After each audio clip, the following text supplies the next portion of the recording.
So we had been talking about converting binary, base 2, into decimal, base 10.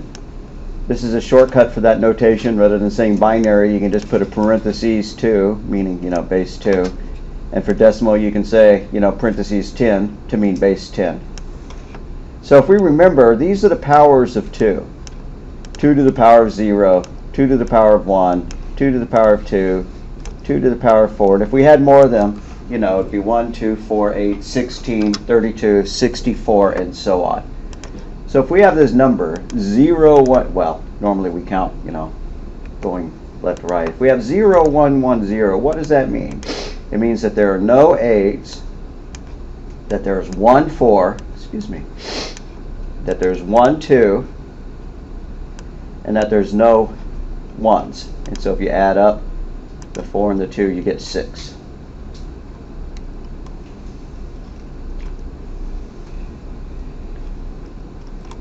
So, fill in the table and convert the binary digits to base 10. The first 4 are done for us. So this is 8 plus 4 plus 2 plus 1. This is 8, there's no 4s, plus 2. 8 plus 2 is 10. There's no 8s, there's no 4s, but there's a 2 and a 1. There's an 8, no 4s, no 2s, and there's a 1. So what is this one? What's the first digit here? That'd be an 8. Yeah, so there's no 8s, there's 1 4, there's 1 2, there's 1 1, so that's a 7. How about here? There's no 8s, 5. There's a 4 and a 1, so that's 5. 6. There's a 4, what's that one? 2. 2, so 4 and 2 is 6, and here we, 8. yep, it's 12 because we have an 8 and a 4 and no 2 and no 1s. Next thing we're going to talk about is hexadecimal. I guess we could finish filling this one in. Fill in the table and write the binary numbers. Alrighty, well this is just like our car odometer that we were talking about where, 0, 1, 1, 0, you add 1 to it, it becomes 0, 1, 1, 1. I don't think we were talking about the car odometer. That might have been a different class. Have we talked about binary in here or not? No. Oh, for Pete's sake. Thank you, Jesus. Yeah, surprise, gang. It's Monday. You're getting a whole new topic without me. Okay, thank you. I always say, hold up. You're being a dang fool. Alrighty, car odometer.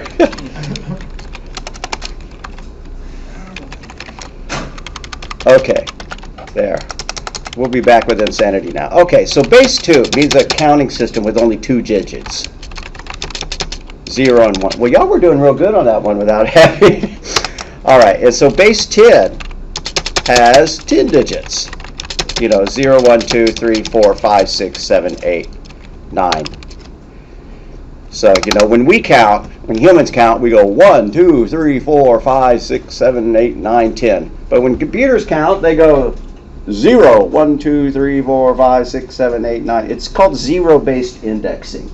That's why we had homework assignment 0, just to kind of get your brain into zero-based indexing. We'll see that later when we're talking about arrays and lists. But anyways, those are the 10 digits. So if you're trying to write down a number in base 10, like say we have the number 873 in base 10. So what does that really mean? We called this the hundreds place, right, when we were kids. We called this the tens place, and we called that the ones place. Well, what are 110 and 1 really? Well, this is 10 to the power of 2. This, and by the way, that symbol doesn't exist in our language, so when I say to the power of 2, I really ought to do that because that does exist in our language. And so this is 10 to the power of 1. And this is 10 to the power of 0. And it's kind of a little quirk. It could be proven. We could write a proof up there that any number to the power of 0 is 1. 5 million to the power of 0 is 1. So anyways, that makes this the ones place. And any number to the power of 1 is just itself. Don't worry, we're not going to do too much math in here, but hopefully this rings true to your junior high math classes. So any number to the power of 1 is itself. Any number squared is that number times itself. Right? So that's 100. And if we were going to keep going, right, we would have 10 to the power of 3, 10 to the power of 4, you know, and so that would be 1,000. You're very familiar with our counting system. Right, okay, so like that. And we know we would just keep adding adding zeros all the way across, which is the same thing as multiplying by 10. So we had this number here. Say we had 873 base 10, and we wanted to convert it. Well, in this case, we're just going to convert it to base 10 to be an idiot. Okay, so what does this mean? We have 8 times 100 plus, how many 10s do we have? We have 7 times 10.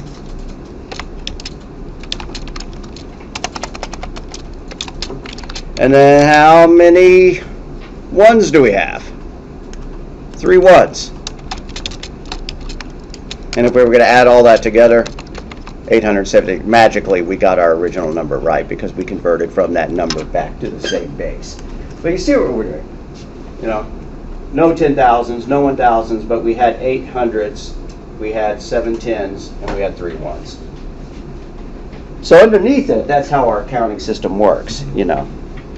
And we have an intuitive grasp of it, but we may not necessarily, you know, be thinking of it in those terms every time we rattle off a number.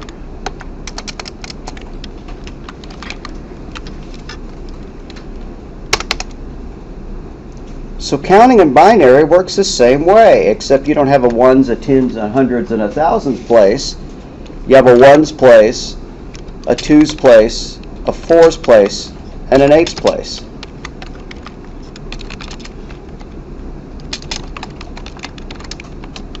And again, I do upload these, so on the off chance you don't want to type in notes, that's cool. Writing things down is actually the best way to burn it in your brain. But let's see here. So why is it 1, 2, 4, 8? Well, because base 10 started off with 10 to the power of 1, 10 to the power of 2, you know, like that. Base 2 starts with 2 to the power of 0, 2 to the power of 1, 2 to the power of 2, and 2 to the power of 3. So 2 to the power of 3, 2 to the power of 2, 2 to the power of 1, and 2 to the power of 0.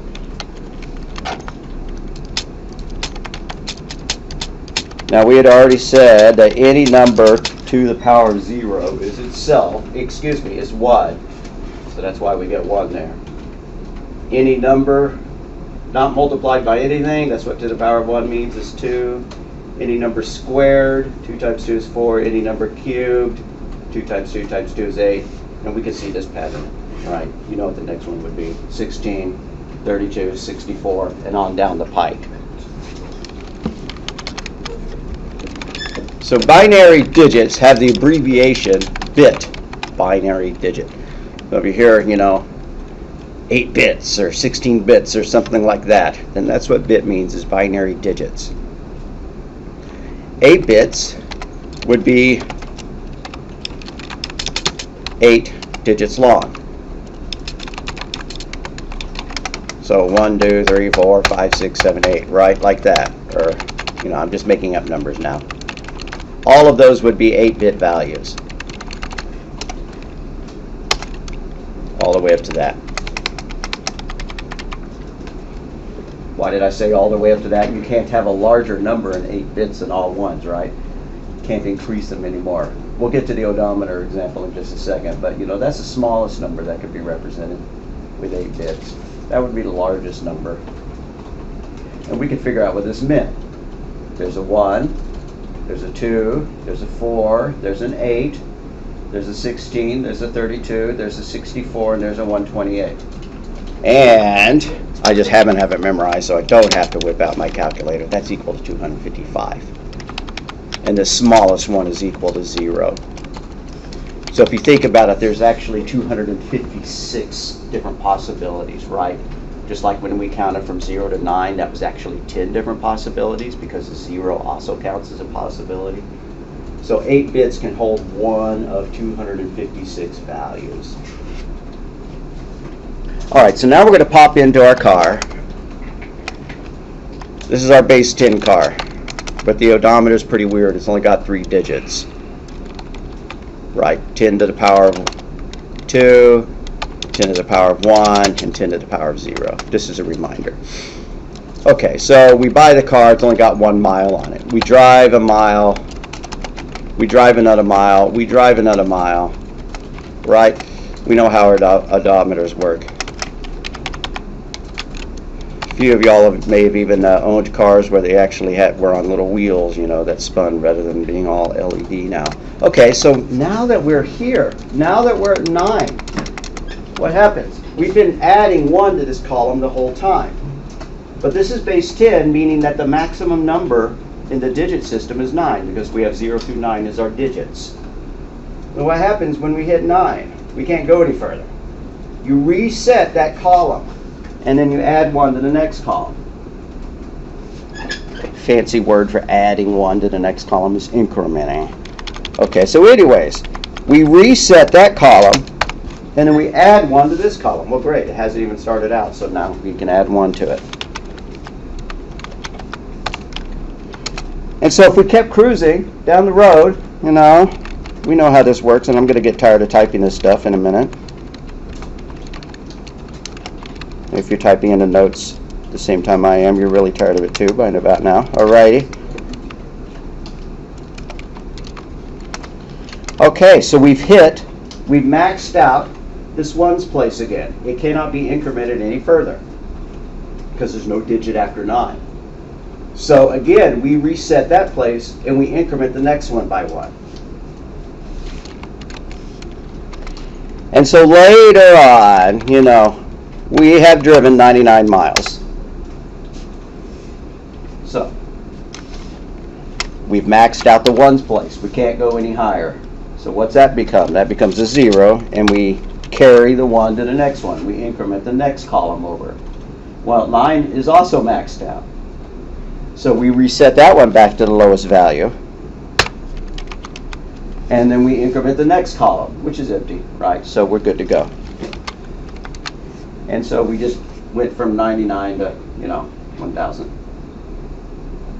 Excuse me, 99 to 100. Okay. And I'm not going to count any further. I think we've kind of proven that point. You know, until you get to the point of 999, and then what happens, right? If you only had 3 digits in your car, you know, it would all become zeros, and then, you know, there's some imaginary 1 that went off in outer space, but we're going to ignore that. Okay, so that was our base 10 car. Now we're going to get into a base 2 car, a binary car.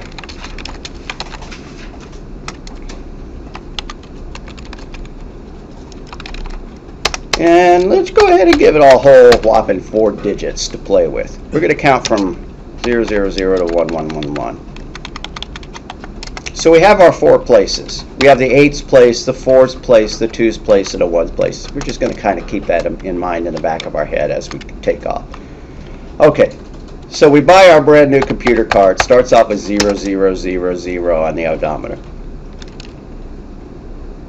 And we drive a mile. It becomes 0001 because we incremented that number, right?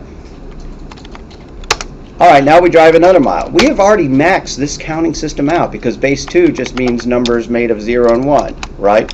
2 digits, 0 and 1. So this 1 here cannot get any higher. And what did we do every time we maxed out a digit? We set it back to 0 and we incremented the next column.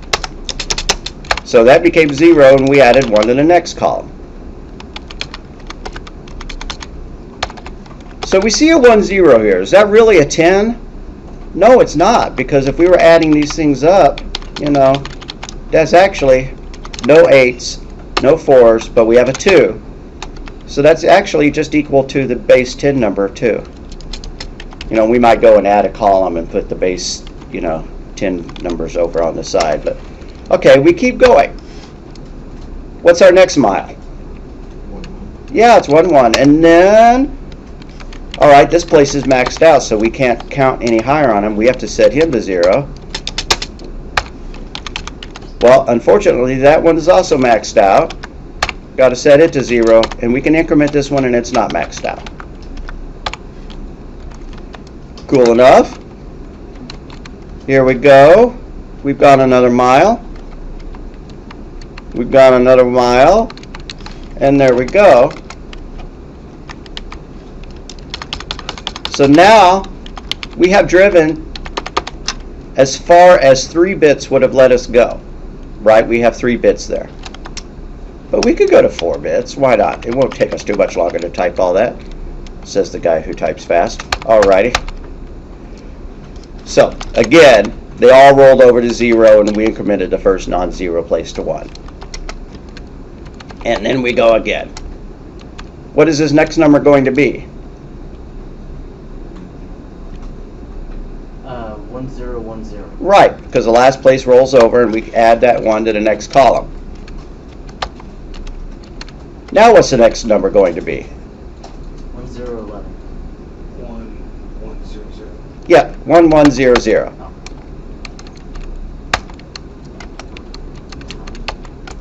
Well, you had the right one, but you didn't see that I'd gone to the next digit. Okay, so there we go. Now we have maxed out all 4 bits. And if we add them up, that's an 8 plus a 4 plus a 2 plus a 1 is 15. So we counted all the way from 0. Let me use tab. Tabs are easier to line up. Down to 15.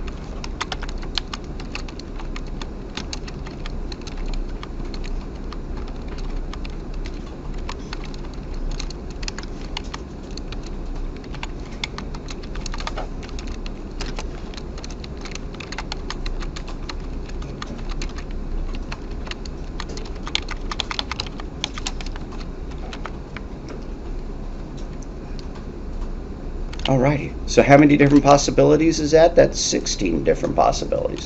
Because we have all the numbers from 1 to 15, base 10 numbers, plus we have the null case, right? Where we don't have any values at all. So that's 16 different possible values. Will it always be 8421, or will it ever be anything different? If it's binary, it can only count up to 0 and 1. And then if there's base 10, there's 10 digits, 0 through 9. But there are other counting systems, so that's a really good question. There used to be one called octal, and when I say used to, it still exists, right? It's just a math thing.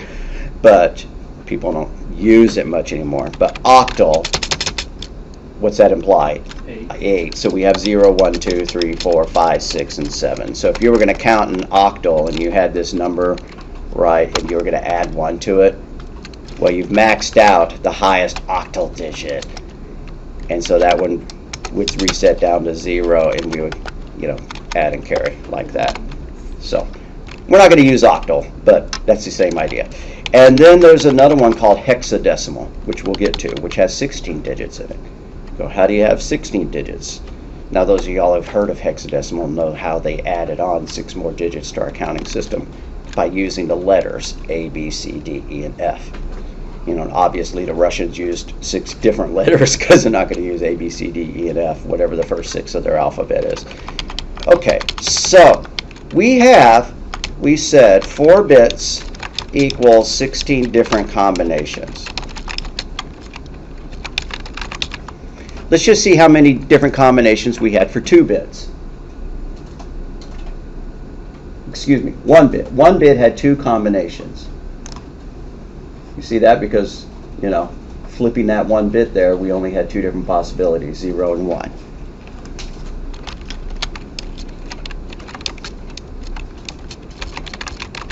How about 2 bits? If we were just looking at the last 2 digits. It'd be 4, right? Yeah, we have 4 combinations.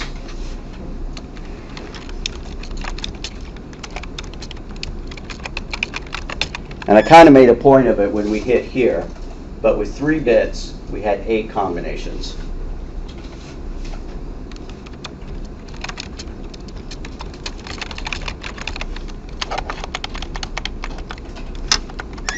And we kind of see a pattern here. It's being multiplied by 2 every time. I guess you could say if there were no bits, there would be only 1 combination, because it would just have to, if you don't have any bits, how could you have any data? There's a formula for that, actually. It's 2 to the power, and And I'm using star to the power of, as I mentioned, just because Python doesn't have the little caret symbol to mean that. 2 to the power of n, where n is the number of bits.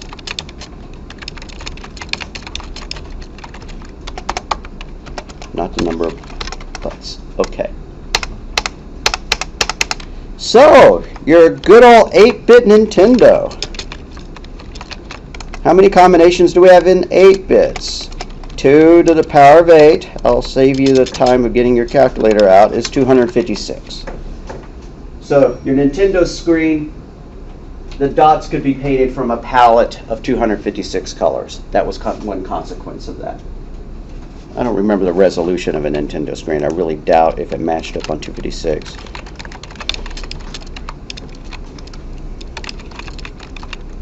Say 2 to the 8th power was 256? That's correct.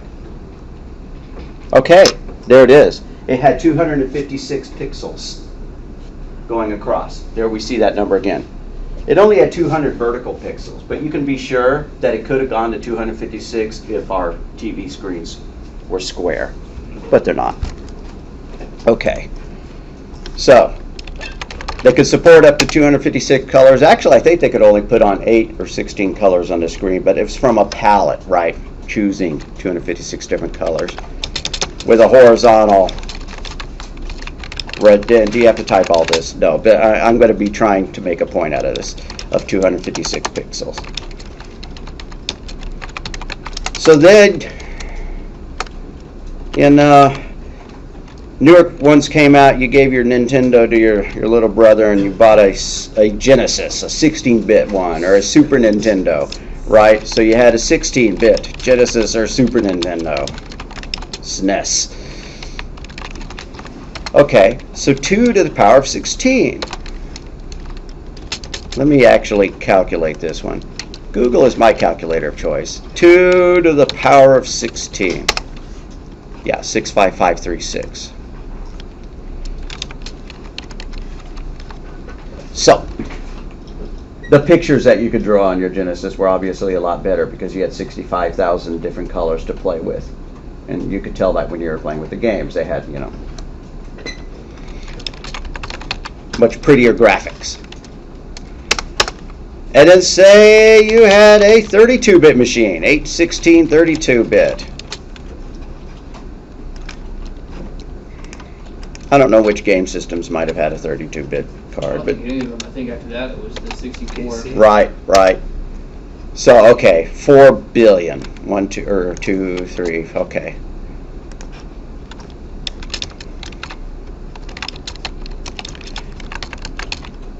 You can see that these numbers are going to get mega really fast. What is 1 megapixel? Is that just If somebody says that they have a 1 megapixel camera, that's probably 1,000 by 1,000 pixels. A 16 megapixel camera would be 4,000 resolution by 4,000 long, I believe. Okay, so 2 to the power of 64. This is almost far enough, but I'm going to make one more point about it. It's huge. You know, it's a 1 followed by 19 zeros.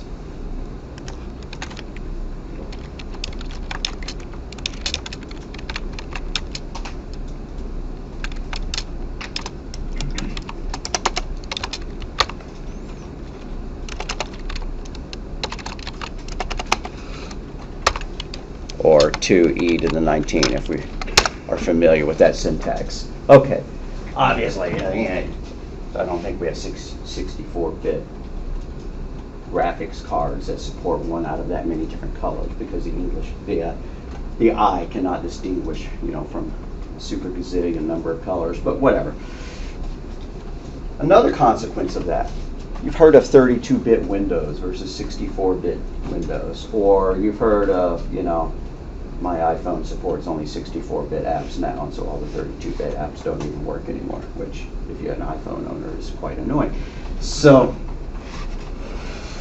that's also equivalent to the number of bytes that the operating system could address. A 32-bit operating system. Okay, we're backtrack real briefly because I'm going to say gigabytes. And you said megabytes. So we need to talk about what those are. You probably know that in counting systems, a K is 1,000, and mega, let's say kilo, this is for physics, chemistry, is equal to 1,000,000, and a giga is 1,000,000,000. Now, computer scientists, being nerds, did not go quite with that syntax. They said that a kilo was something that to the power of 2, or 2 to the power of something, which was actually 1024. And that a mega was another power of 2, which was, you know, 1,000,000 something, and that a giga was another power of 2. So it didn't hit those boundaries quite right, but that's close enough. You know, a kilo is 1,000, a mega is 1,000,000, and a giga is 1,000,000,000. So here, if we had a 16-bit machine, it could address 64 kilos of colors. And you may have had a Commodore, you know, with a 8-bit computer, and it only had, you know, fewer number of colors that it could display, and then, you know, but it did have 64 kilobytes of RAM, you know, in which you could type your program in and run it. So 24 kilobytes was a big deal at one time. That was a lot of RAM. And then you finally graduated so that you could buy computers that had megabytes in them. And then you know, gigabytes. Now, I still think as far as RAM sticks are concerned, you know, that's pretty much, you know. But if you had a 32-bit operating system, it could go up to, what did we say here, 4 gigabytes. Meaning if you had a Windows 32-bit version and you were going to install 4 gigs of RAM in it, that you kind of maxed it out. But what if you had, you know, Intel chips got better than being 32 bits. They went to 64 bits. Vastly huge numbers of gigabytes, right? Super gazillions of it. You're never going to run out of that space, right? You know, even if you had terabytes, because tera is the next one. A tera is a trillion.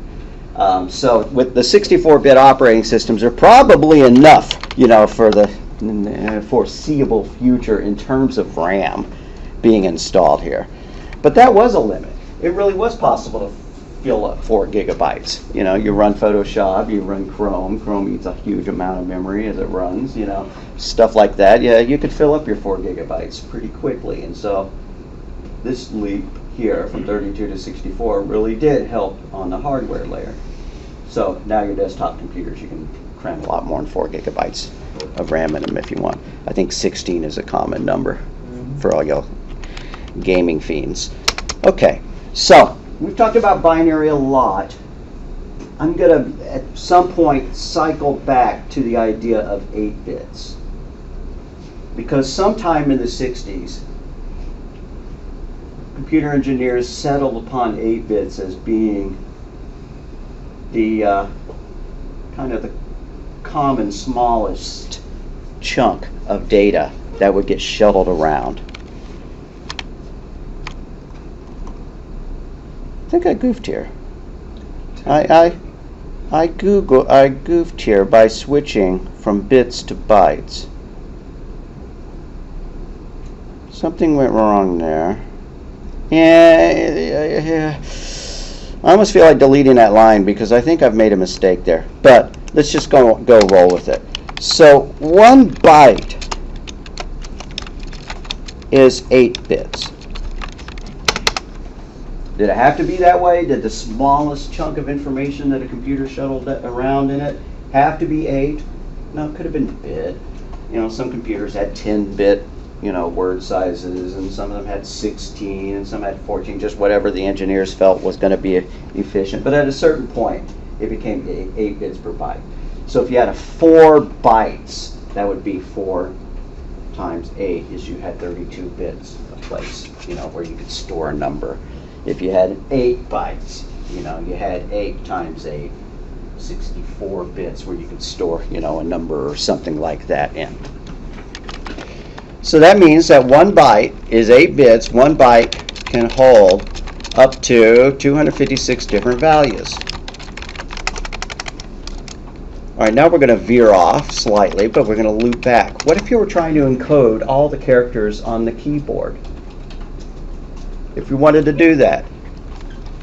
Say we were doing a teletype machine. It was real primitive, and so all we did is A through Z, and then some numbers, digits, you know, and then we added some punctuation. What would be the minimum bit size that would support that? Well, A through Z is 26 characters. Are you doing a lowercase too, or just? Not yet. You're right. You see where I'm going. Plus 10 more digits is 36 bits.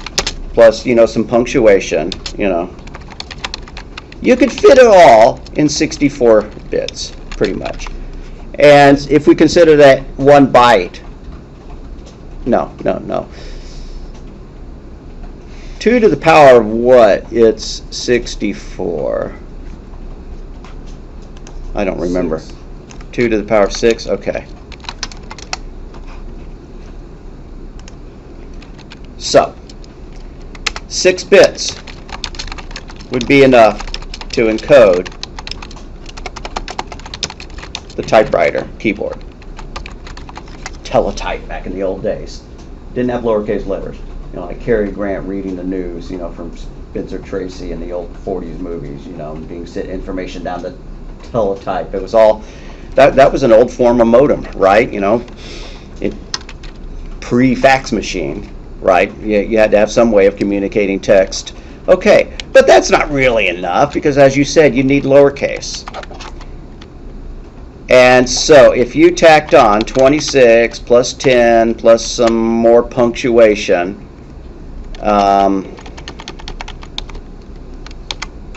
you'd get more than 64, right? Because 26 uppers, 26 lowers is 52. Plus you tack on 10 numbers, that's 62. Then you tack on the punctuation. Well, there's a lot more than 10 kinds of punctuation, or 12 or whatever. You know. Anyways, so 6 bits wasn't enough to hold lowercase. So 7 bits actually is enough to hold upper,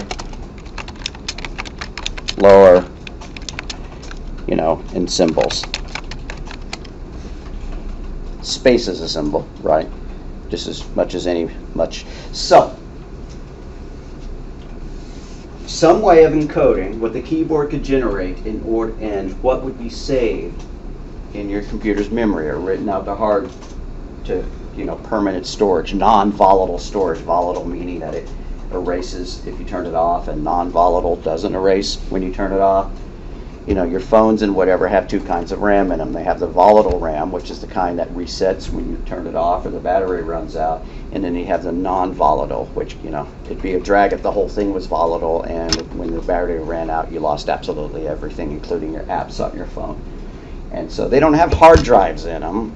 The iPod, you know, the old iPods actually had little spinning hard drives, but nowadays the non-volatile, it's hard to say, non-volatile memory mechanism that phones use is, you know, I think called flash RAM. Same kind of that you stick in your cameras, you know, that you use to save your photographs. Okay, so, or your USB sticks that you stick in there. So people had to come up with a system, and encoding, code makes it sound weird, like you're trying to encrypt it so that nobody can figure it out. Not in this case. Coding just means everybody agrees on a system where a certain typewriter character represents a certain pattern of bits that can be saved to the hard drive. And you would think that once they settled upon it, then you know, that'd be good. But of course, IBM had their own standard, which was completely incompatible with this one. But even IBM eventually switched to it. Something called ASCII. Yep, I'm just going to take a stab at remembering the acronym because I don't quite remember it. The American Standard for Code Information Interchange. Something like that. Something like that.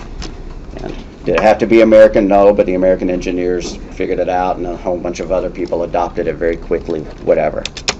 You know, so ASCII was a 7-bit system for encoding written language. Typewriter keyboard.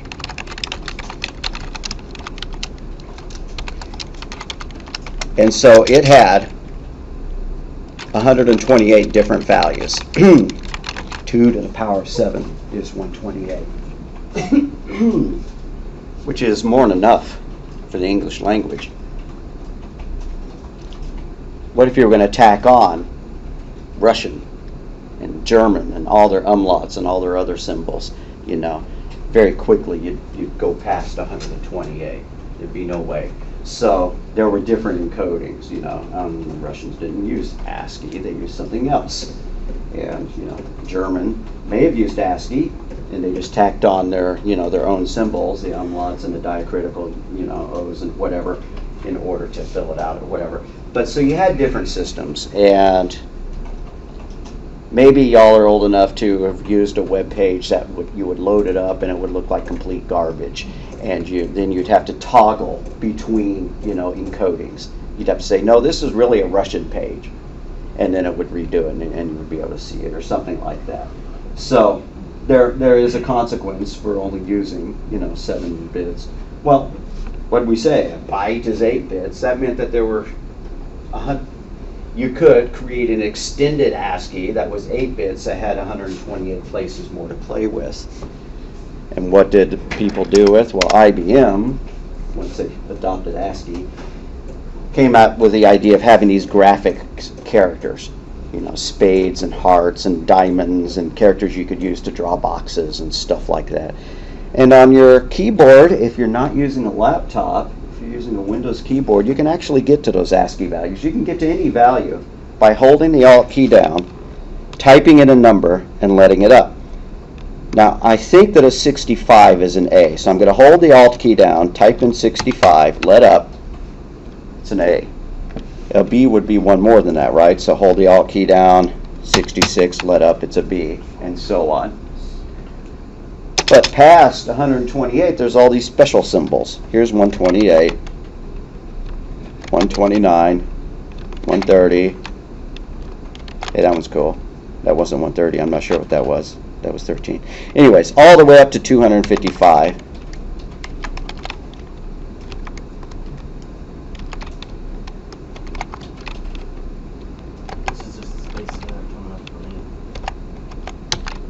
Right, so why do people use all these symbols? Just think back to the days before the graphical monitors. If you wanted to pop up a menu on the screen, you know, drawn entirely out of characters, you would use these straight line characters to draw boxes and stuff like that. So that would be extended ASCII. We don't need to talk about extended ASCII anymore. I will mention one more thing. What about that problem of not having enough different values to encode all the different languages? Yeah, you could probably hit all the European languages in 256 different values.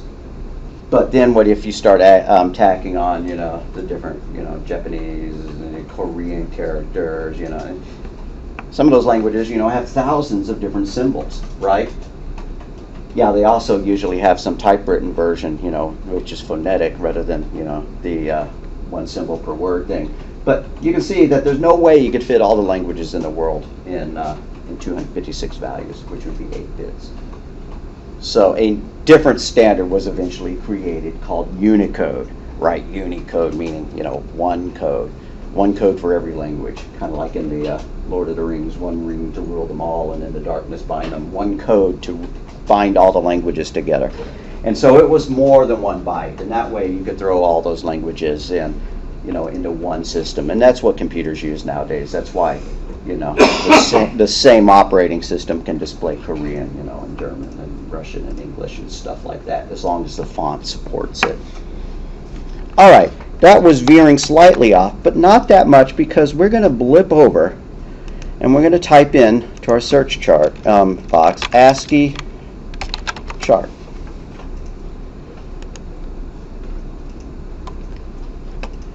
I did get it pretty close. American Standard Code for Information Interchange.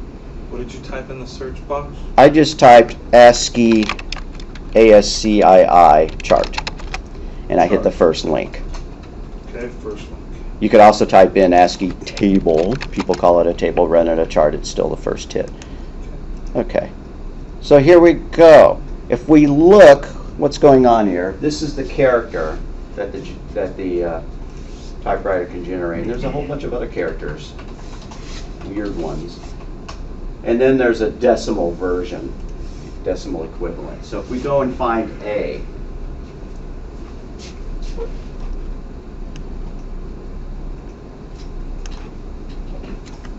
A starts way over here at 65, and B is 66, and C is 67, D is 68, all the way down to whatever Z is.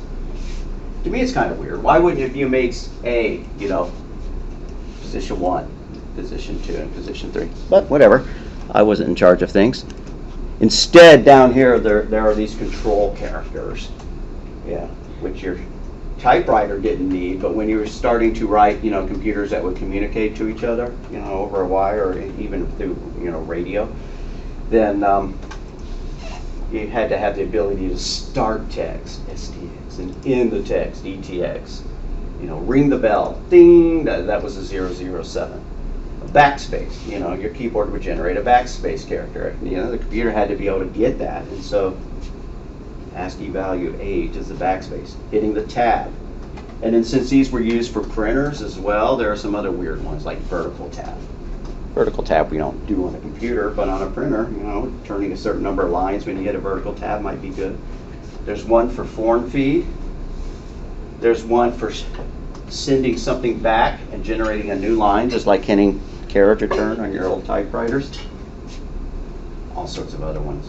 Turning the shift key in, pressing the shift key and releasing the shift key. All that stuff. And then the next column, this was like the first 5 bits actually, if I'm figuring it out, but then you add I'm not sure about that. Anyways, then you have all your punctuation and your digits. And then the next one is dedicated to your uppercase letters. And the next one is dedicated to your lowercase letters. And past that, that's the end of standard ASCII. The rest of it, the graphics, drawing characters and stuff like that are not part of standard ASCII. If you think back to the oldest computers, very little was actually done on monitors, with characters on them. They actually had printers, right? You may have seen computers where you had a handheld phone that plugged into what's known as an acoustic coupler, and then you typed on it on a printer and you'd get the response back from the computer on a printer. That's really old. And then, of course, monitors are far better. We're going to veer off slightly because veering off is fun. Punch cards.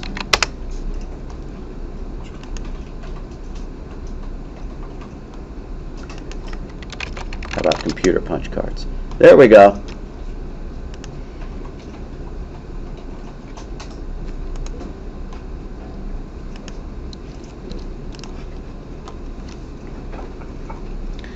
This is how you programmed in ye olden days. You would have your 6 bits, 1, 2, 3, 4, 5, 6, 7, well, even 8 maybe. 9, I don't know. So, and then you had some kind of machine where you would press a key and it would turn it into a number of bits. And so this would have been the first letter of your program. That would have been the second letter of your program. That would have been the third one. That would have been the fourth one.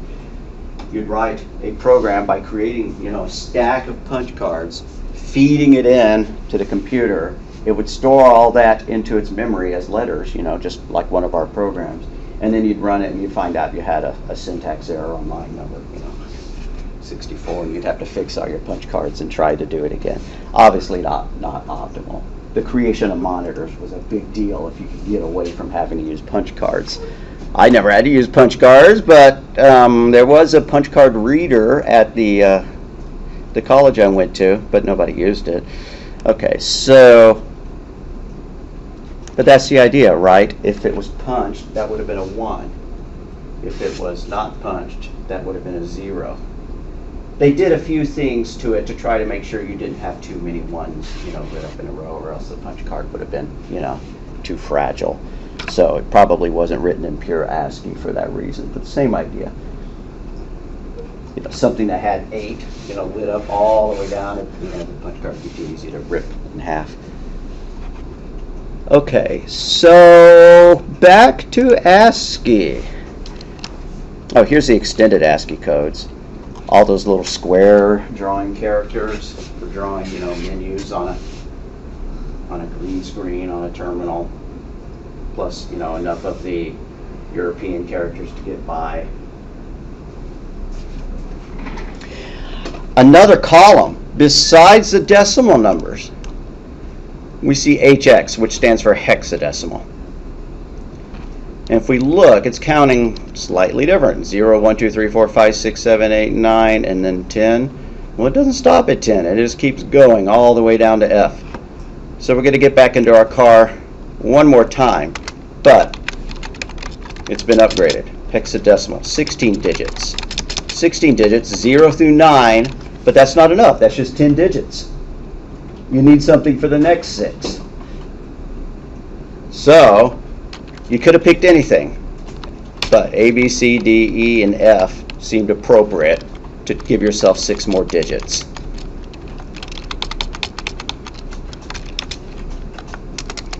So now we're cruising in our car.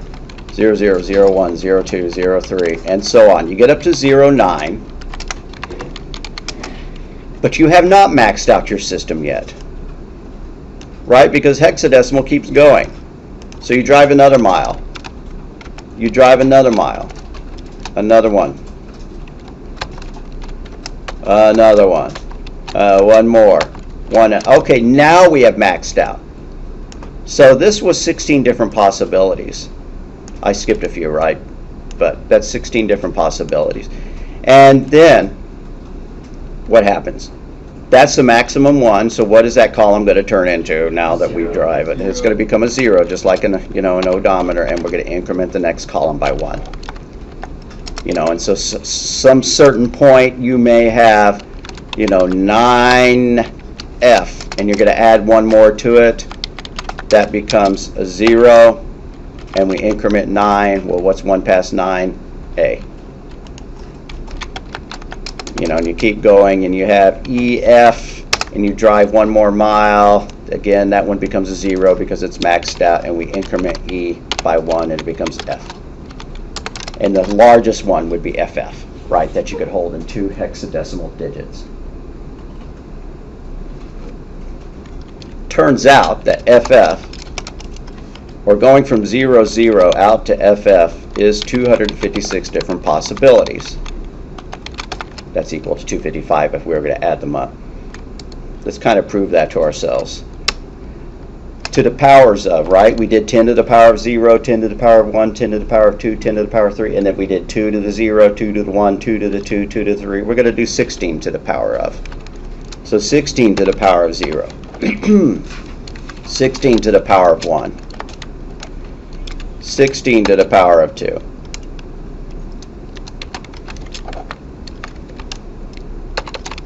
16 to the power of 3.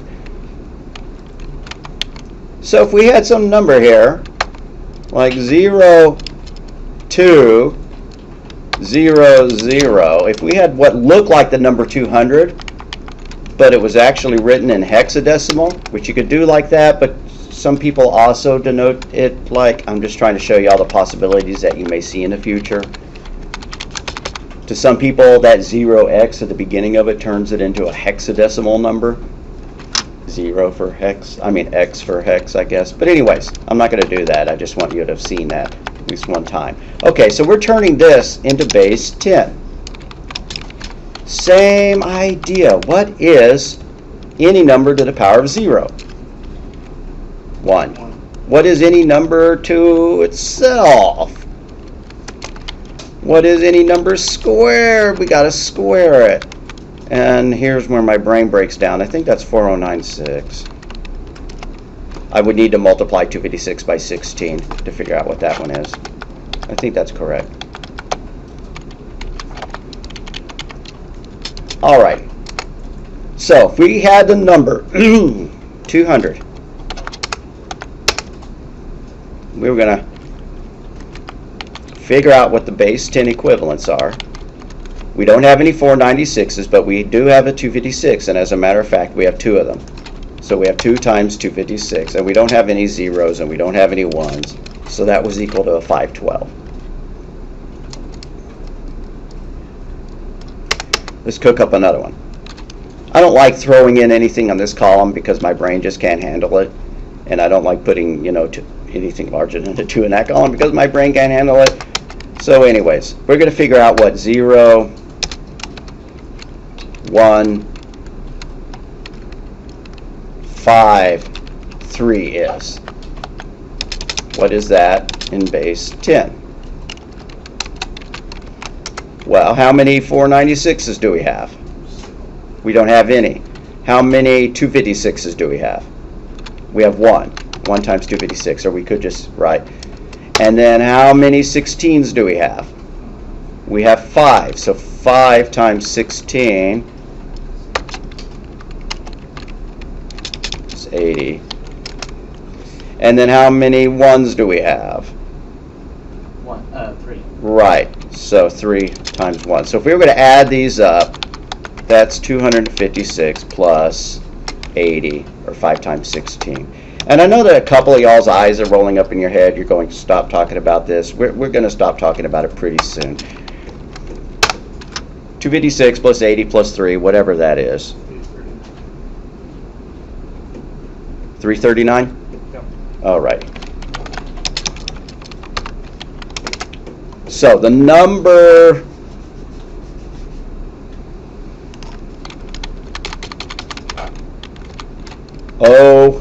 0153 in hex equals all that stuff equals that in base 10.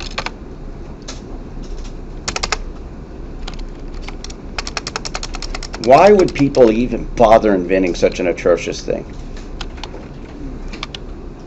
Well, let's do a little counting using 4 bits, all the different possible values of 4 bits.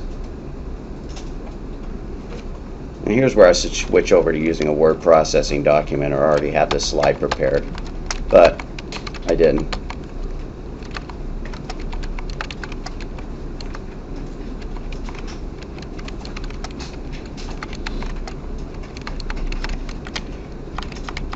And so that's a 1, that's a 2, that's a 3, that's a 4, that's a 5, that's a 6, that's a 7, that's an 8. All well and good. If we're doing hex, then those, whoops, that's not a 1. What is that? Should be a 0. That's a 0. Yeah, I'm off by 1 on all of these. How do I know that's a 7? Because that's a 1 plus a 2 plus a 4. So for hex, same digits because we haven't gotten past that, that 9 value.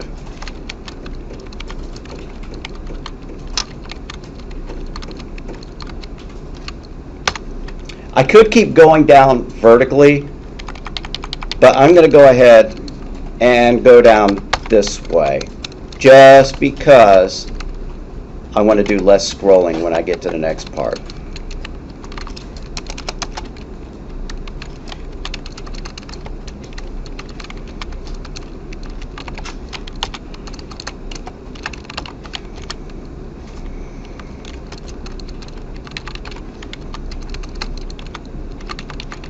And so if we added them all out, well, what is that number? How many 8s are there? There's 1, and then there's nothing else, so that's an 8.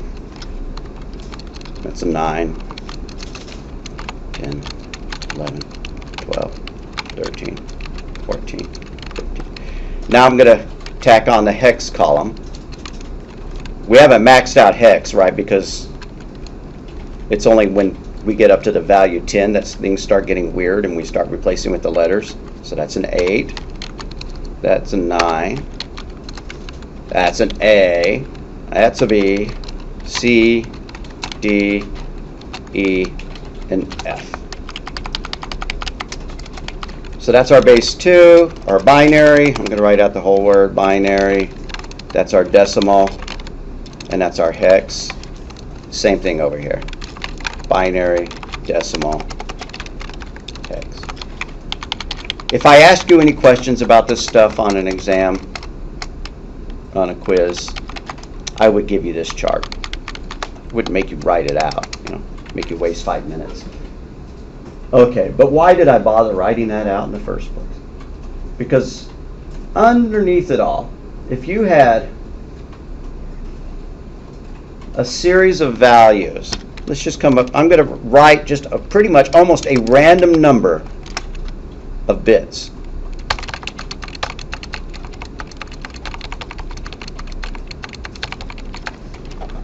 Now that's a bit long. That's a bit ambitious.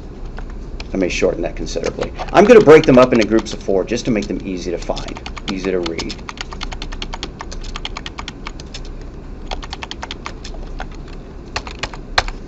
Alrighty. So if we have that, and we were going to encode that in a way that could be displayed on a screen, print it out. You wouldn't want to print out zeros and ones on a printer. That wastes a lot of space. So we think, oh, I'm going to print them out as decimal numbers. Well, just doing a simple lookup, a 1010 is a 10. What is a, I'm going to put tabs here to make it really easy. What is a 1110? It's a 14. How about a 1100? It's a 12. All ones is a 15. All zeros is a 0. And that is an 8. Okay, that's hunky-dory. But what? I'm going to just copy that and take it to the side. What if we were trying to display that as efficiently as possible? Could we do it like that? No, because some of these are 1 character wide, and some of these are 2 characters wide. How could we fix that? Well, we could use 2 characters for every digit, right? We could, put zeros in front of these in order to get them to fill it 2. In which case, it would kind of look like this. Okay, but say we did this in hexadecimal now. What is a 1010 or a 10 in hex? It's an A, and a 14 is a E, a 12 is a C, that's an F, that's a 0, and an 8. Okay, notice that they all take up 1 space. A, E, C, F, 0, 8. You could fit twice as many hexadecimal characters as decimal characters on a display or on a printout. Another advantage to doing it like this is that if you stared at this long enough, and if you were the kind of person who, were from MIT and were inventing this kind of thing, you'd probably know that an F was all ones, and then an A was, 1 0 1 0, whatever it is, right? And you could translate this just in your head to the ones and the zeros, but I certainly can't. But there we go. So hexadecimal allowed us to encode the same number of bits on the screen. I shouldn't say encode, to display the same number of bits in half as much space, which would be an advantage. Not all computers had huge, wide screens. You could buy computers that could only display 80 characters on a line. You could buy computers that had only 40. If you bought yourself a VIC-20, in 1980, it only had 22 characters in a line. So anyways, so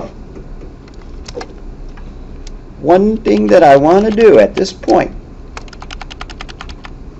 is, I don't care if you do it on Notepad or on paper, but I'm going to give you a series of binary numbers that I want you to encode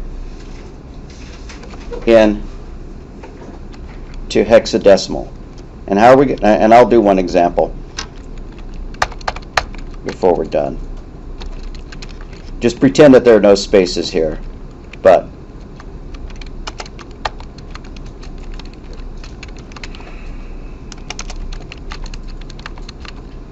So if we pretend there's no spaces there, how do we know how many digits each number has? assume at this point They're all 4. that it's always 4. Okay. Right, exactly. Only 4 first names.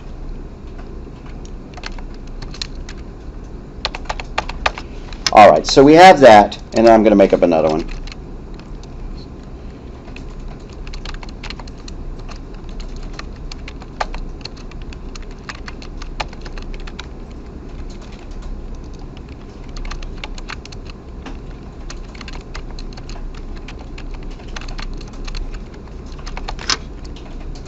Okay, so I'll do the first one, and then I want y'all to do the second one by hand or on your computer or something. So what is this one? 0001. Whoops. It's just a 1. What is 1101? Hitting our lookup chart, a 1101 is a hexadecimal. D. Yeah, thank you. All righty. And what is this one? 1010. That's an A. Everybody sees how we're doing this. What is a 1011? That's a B. How about, well, that's the same thing, 1010. And then what is that one? That's an A again. All right. So apparently we're big ABBA fans because we see ABBA there. Okay. So what is 1010? Well, we keep hitting it. It's an A. Nope, nope, nope. Okay. I want you to do the rest.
Alrighty, so the first one was an A. What's the next one?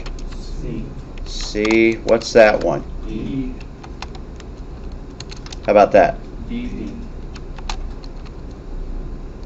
How about that? A. 3. 4. Okay. So, and it doesn't mean anything, right? But if you were going to type in ACE, A34 on your typewriter keyboard, and then you were going to save it to disk, it would be saved out as 10101111, whatever. And if you wanted a short, no, that's not true. That's not true at all. I lied to you there. Okay, let's just accept that if you had this series of bits, and then you wanted it a more easy for humans to understand, you're saying this is easy, well, it's easier than pure zeros and ones, then it would be stored to disk like that. It's probably about time to take a little break. We're going to continue this topic just a little bit more.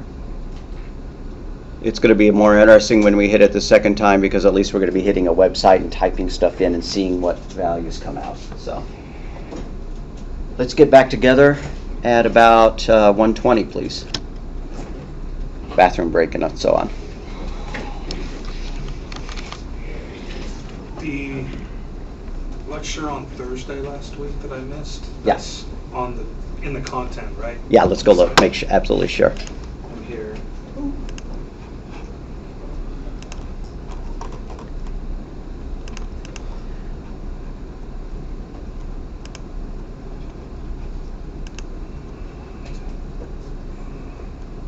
Yeah, videos. This is a good thing to mention for the people watching the videos. We have a playlist for the class, so you could just pop open the playlist, see everything we've done, which is only 2. Which would have been last Thursday and Tuesday. Right, and then we also have this search feature, which if you can't find something on the playlist, you can always just finally resort down to the search feature and hope that you could spot it.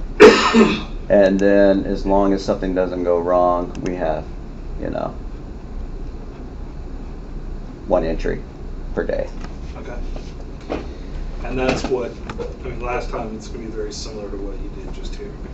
Right. Okay. Right. It'll show you typing on the... It'll show the contents of the screen and you'll hear me droning on. And that Yeah. was the pseudocode and conversions. Yeah. Okay. So when we were doing that encoding from binary to hexadecimal, if I can find it, notice that 4 bits became 1 letter. So 8 bits is 2 hexadecimal digits. And what did we say 8 bits are called?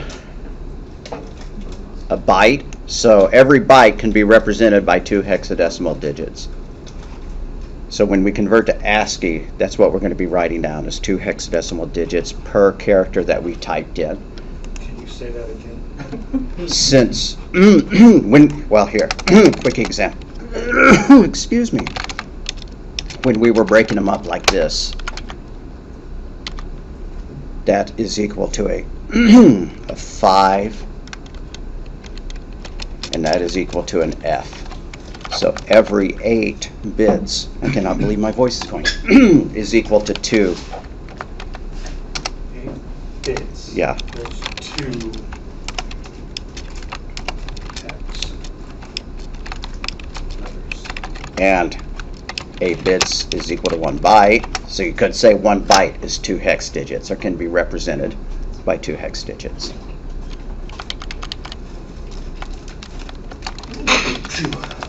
Thank you. Bless you. Okay, got it. So I'm going to pad this out just to make it easy for me to type along with it. And I'm going to replace the space with an underscore just to make it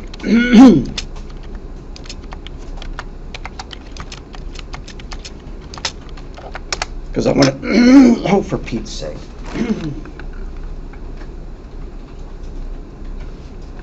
I want to get myself two spaces per letter.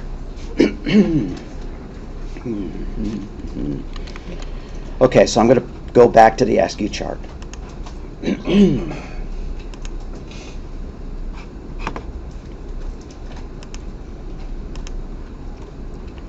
I better go find the letters. Now, did I make this one all uppercase or did I uppercase and lowercase? I did uppercase, lowercase, just to make things hard. Alrighty.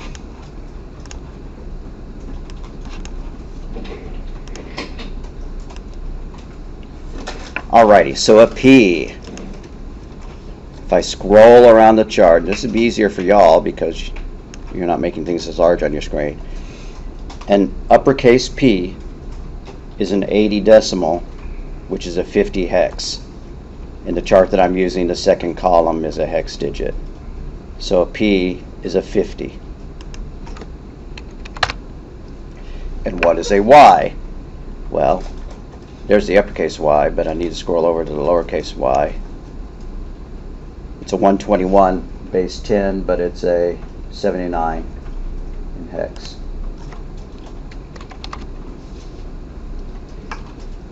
And then a T. You know what, I'm going to shorten this because this is getting tedious. Alrighty. A T is a 74. An H is a 68. An O is a what? 6F. And an N is one right before 6F, 6E. Now I need to go find the space. I think it's 32. Should be, never mind. Oh, did I goof something up? No. Hex 20. Okay, so 20, thanks. And an F. 66. A U. 75. And then 60 again. 68, and then what's that period? Go back and look at the 2E. punctuation. 2E, okay. Alrighty. So, if I type in Python space fun period, oh, and we didn't do the return key. But anyways, if I type in Python space fun period into Notepad and I save it, out to hard disk in RAM first. It's stored that series of hexadecimal digits. More accurately, it's all the ones and zeros that make up those digits, but that's good enough. Okay, and so then I'm going to put in return key, which is actually a line feed. And I'm going to go find line feed. It's a 0A, way over here.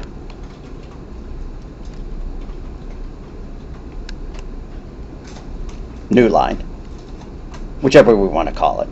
New line, that sounds better. And so that's a 0A.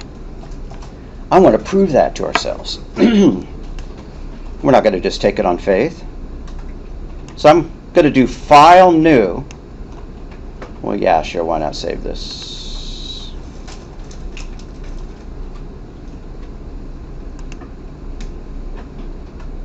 I wish you could keep more than one of these open at the same time. I guess we could if we popped open a different viewer, like text pad.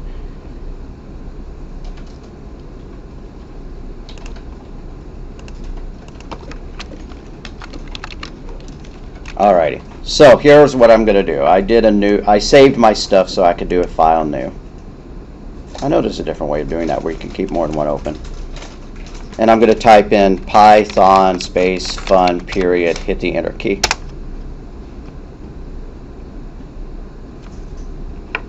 Then I'm going to save it. I'm going to give it a real easy file name to find. t.txt. And I'm going to take note of what directory I'm saving it in. My CIT1113 directory. All right. Now I'm going to go to what's known as a hex editor. A hex editor is one that displays your file as hexadecimal digits. Notepad isn't a hex editor. It's not displaying them as hexadecimal. It's displaying them as ASCII characters. But there is a hex editor website, and I'm sure there's many more than one. If you go to hexed.it, hexed.it, you get to this cool web page.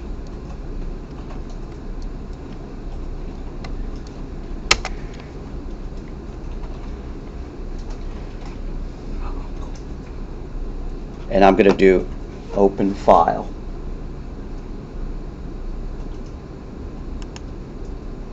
I'm going to go and find that file.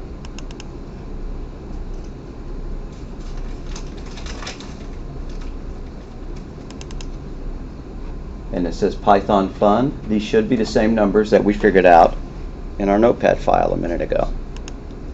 Let me get that back open. So here's how you can get more than one file open at the same time.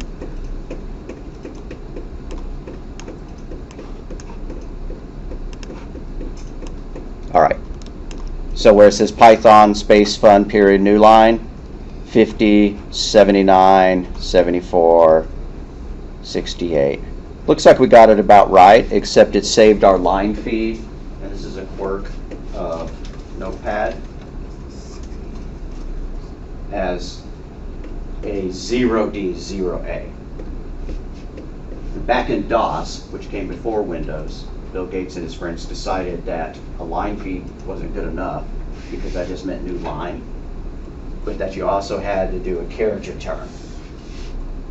And so 0D is line feed, 0A is character turn. If we had edited this in a more modern Windows editor or on a Unix system or on a Mac, then we would have just seen the 0A there. That's our slight discrepancy. Okay, I'm going to change some letter of this file. Maybe I'm going to make that an uppercase F.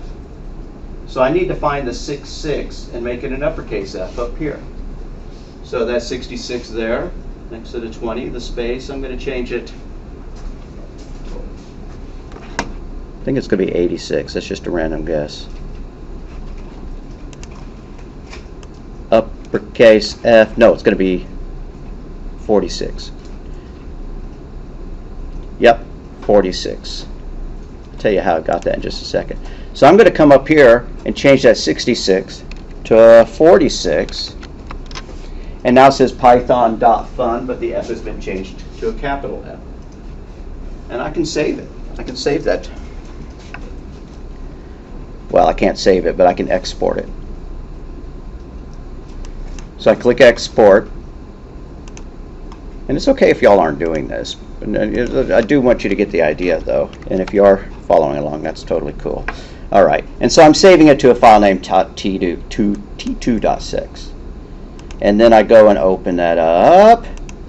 And I find t2.text. And instead of saying Python fun with a lowercase f, it changed it to an uppercase f.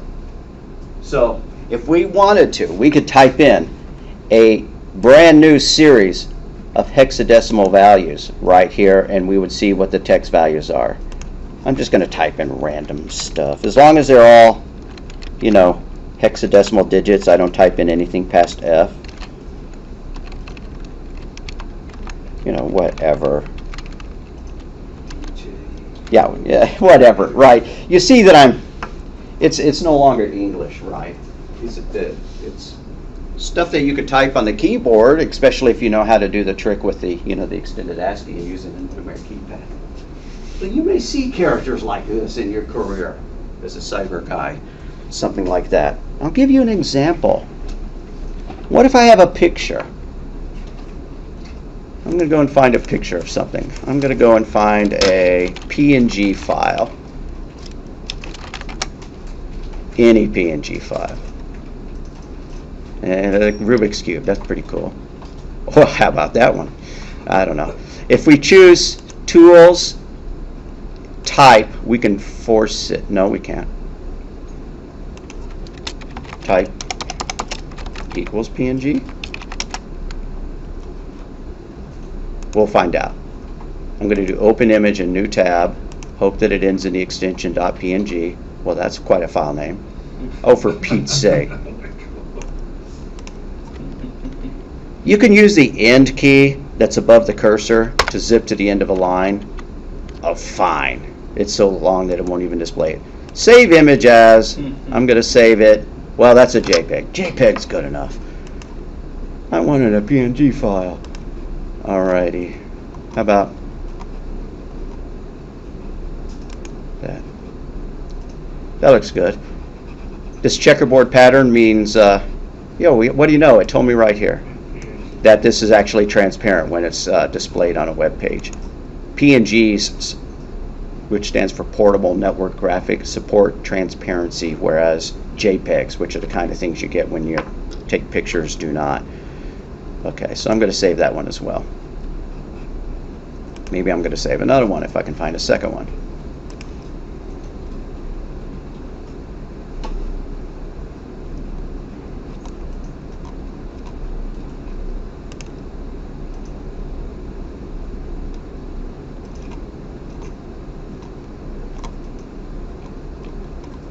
I've obviously chosen.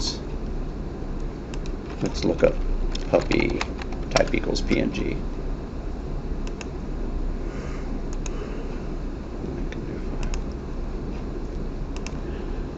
Yeah, PNG, okay. Save as. Alright.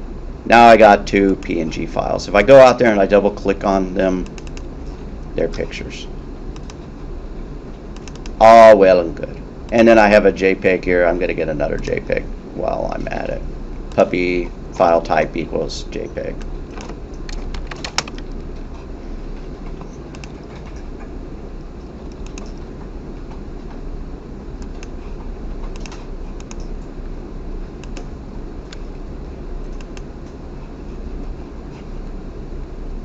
All right, now we have some files to play with. I'm going to go back to Hexedit and I'm going to upload one of those files.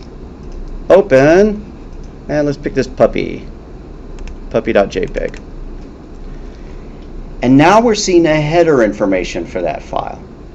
We can't read it, but that's reasonable, right? Because a picture is not written in English text. The picture is all zeros and ones in some format that is put together to display an image.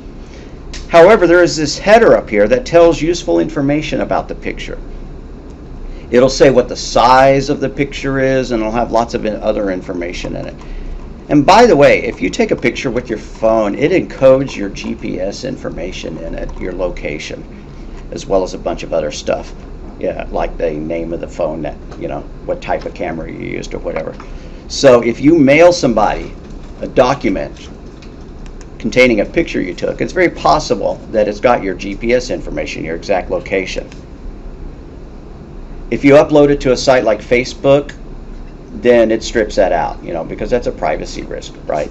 But if you want to send somebody a picture and you want to make absolutely sure it doesn't have the GPS information in it, if you know how to take a screenshot, right, you view that picture, you take a screenshot of it, and then you text them that file. And that removes the GPS information because the screenshot doesn't have GPS information while a picture that you take with the camera does. All right, anyways, we see these letters here, JFIF. I'm going to upload the other JPEG file. I thought I saved 2 of them. There's the PNG. Am I missing it?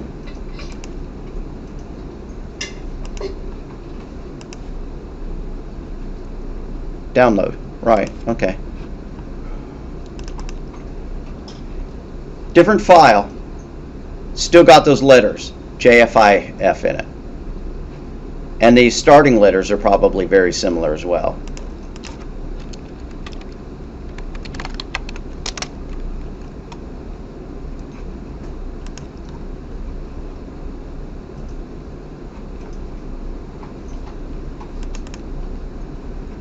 FFD8, maybe not exact, but they both start, yeah, FFD8, FFE0, FFD8, FFE0.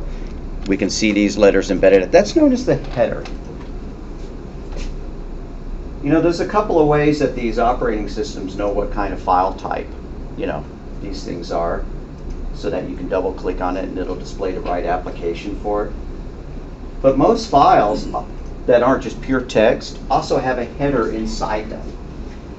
And so a paint program uses the header to determine what kind of file type it is. Is it a JPEG? Is it a GIF, GIF, which the guy who invented the format insists it's pronounced GIF. But if it was GIF, why wouldn't it be JIF? Anyways, is it a PNG? Is it an icon file, a bitmap file, right? It uses this header information to determine what kind of file type it is. Same for MP3 files, music files. They all have a header that has some common information between them. And then there's a lot of other information too, because what's inside an MP3 file, it's going to have the name of the song, the name of the artist, it's going to have the bit rate, right? Some songs are encoded at 121K bits per second, one is 256 and stuff like that.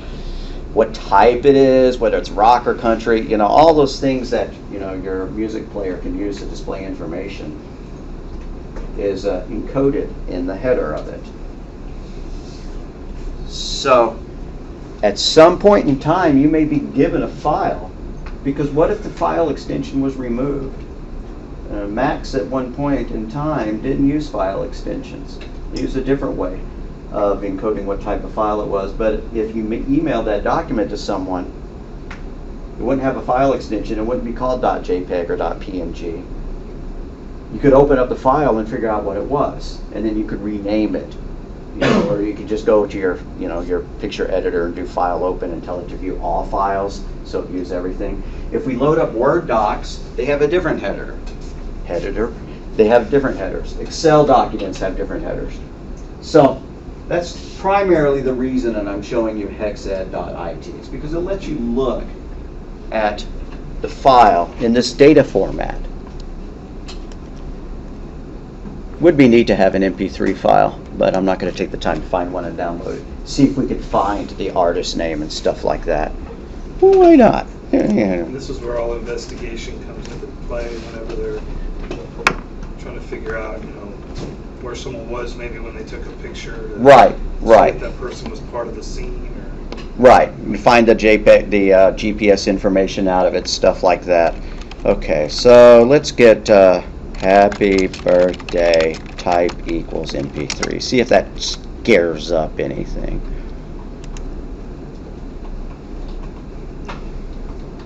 Yeah, I'm not going to find anything really fast this way.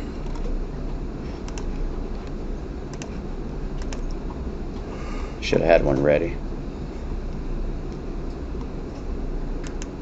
Oh, not title. Huh. I think I found one. Maybe not. Just does not look like the best web page. Oh, if I don't find it with my next click, I give up. I think I Yes, might sir. found one. Oh yeah? Yeah. What'd you search for? Same thing as you, but I'm using Internet Explorer. And I came across S-Card, well, here. Let me come look. It went Indian type, but it's still MP3. Oh, okay. I see that. So I could fire up. Is that Firefox or Internet? Yeah, you're using Internet Explorer. Yep. Okay. Which they don't even. What is that? Yeah, what's that? What All is right. this Internet Explorer you speak of? And did you go to Bing or whatever? So happy birthday type equals MP3. Yeah, whatever.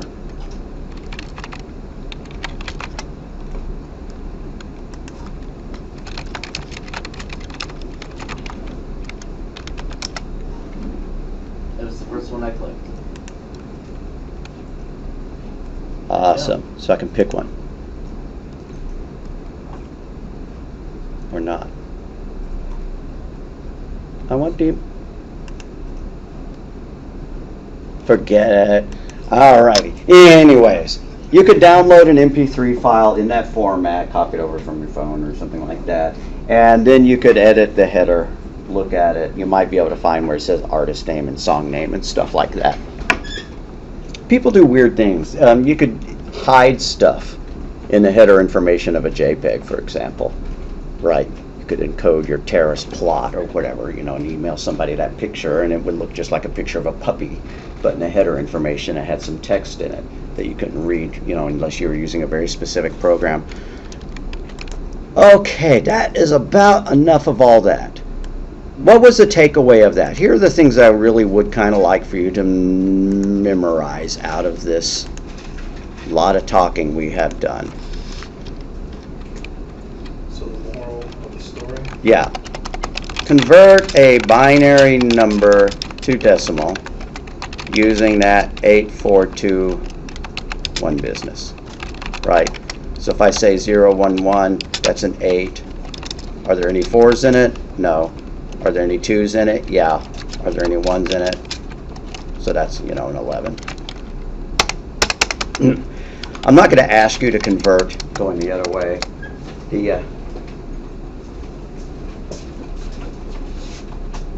I did it for another class. Taking a decimal and converting it to binary? Right. Well, you have to really know your exponentials. You could do it that way, which is how I did it, and then finally That's how I somebody did it. showed me an easier way. Let's take some number, like we have the number 335 in base 10. What you do is you keep dividing it by 2 and you keep track of the remainder. I'm going to make this even for the first one. I'm going to make it a lot smaller too because my brain's not working out well. All right.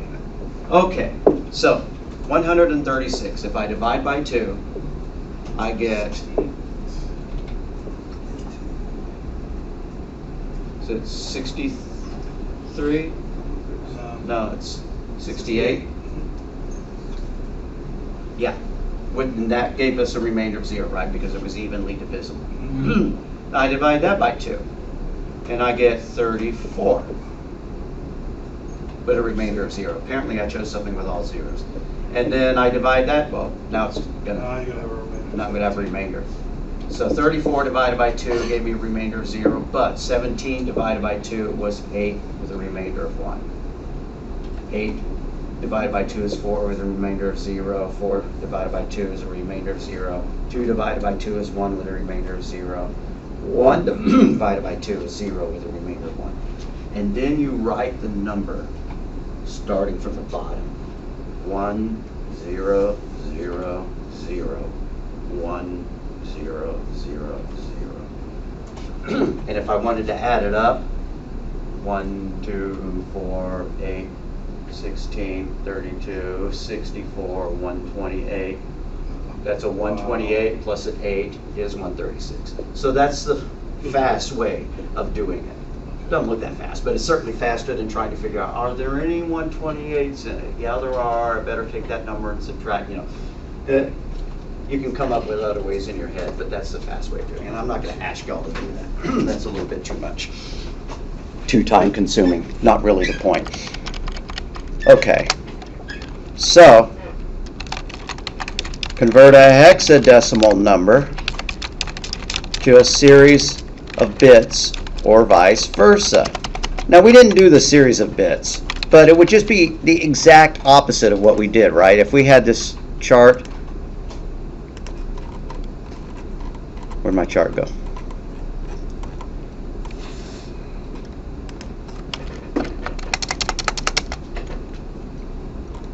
It spaced it out all wrong, of course. I'll clean up the notes later. But if you had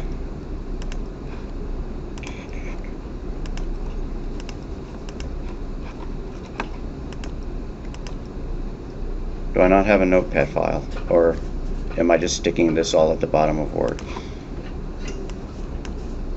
That's probably the case.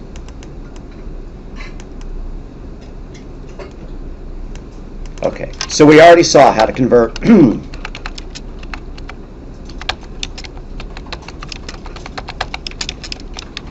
hex. We could look it up.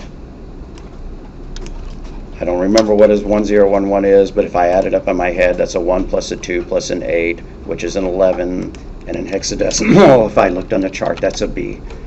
And this is a 1 plus a 4 plus a 2. No, that's an 8 plus a 4 plus a 2, which is 14, which if I looked it up would be an E. Just take it on faith. If I had that chart on the screen, you could double check me. And that's a 1 and that's a 0. Or I could do the opposite, right? If I had BE10, I'd look up on the chart, and a B is a 1011, and an E is a 1110, and then 1 is a 0001. Just all using a chart, just doing straight lookup. Hardly any brain power at all, as long as you have that chart in front of you, and I'll give it to you. That's almost the easiest part of it, because you got a chart. And then, using an ASCII chart, excuse me, don't correct me, I meant my 2 eyes. All right, convert some English words to hexadecimal digits. So, A space dog. A is a 65, which is a whatever. Am I really going to look this up? I guess I am. Okay, so where'd my hex chart go? I believe you closed it. That was smart. ASCII table. So the hex chart is not a picture of the dog. Yeah, alrighty. So if I'm going to spell a dog, an A is a 41, a D is a 44.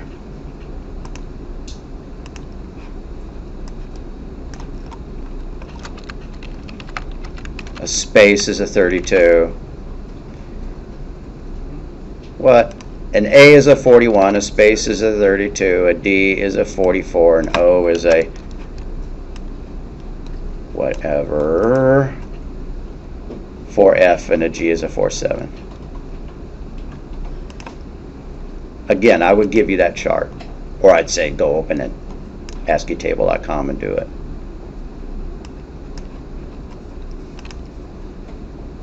Where'd my numbers go? The other. Really? 4032. 32?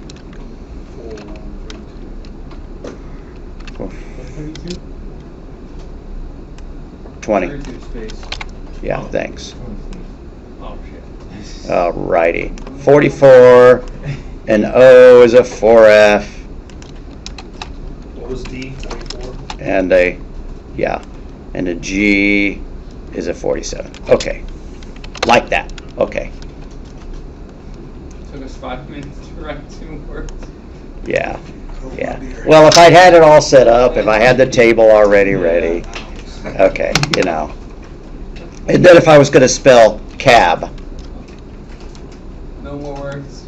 No. Actually, I want to do it in reverse. I want to come up with the letters and make up, so I'm going to make up a word. And I'm going to try to do it all out of easy letters. Yeah, 66. Don't forget to wear your lucky blindfold.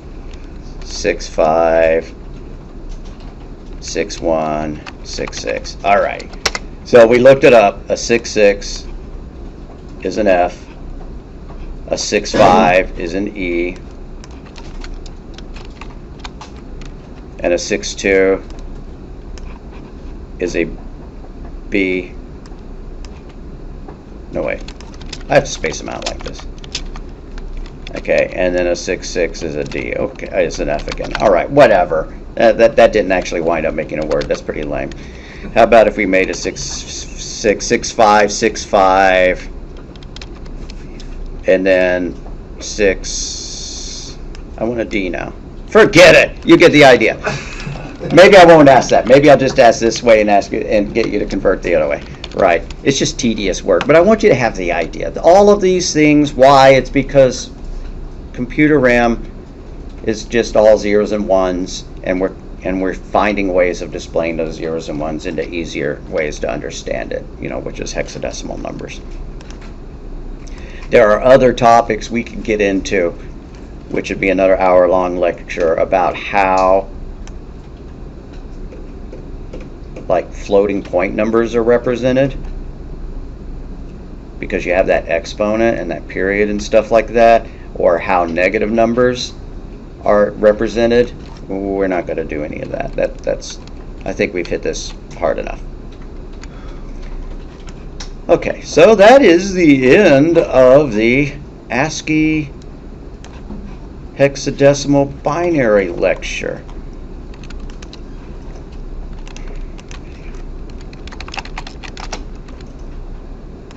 There was a really cool series of videos.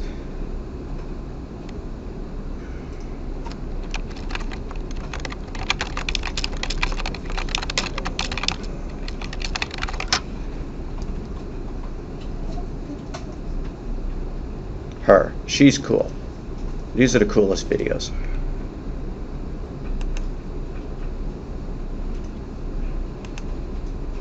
She manages to explain it in 10 minutes. She's way better than I am. That's going to be one of our assignments, is for you just to watch that video.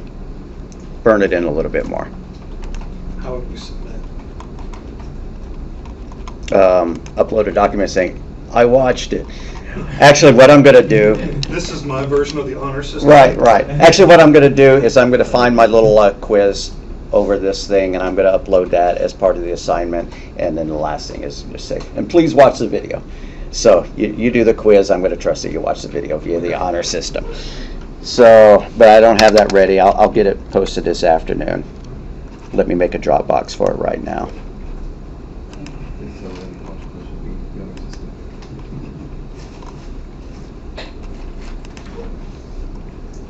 I swear, I pressed play and sat there for the next 10 minutes. I didn't scroll over in any type of other window. That's right. I didn't go play. Yeah, my video game wasn't up on another window. That's right. Not.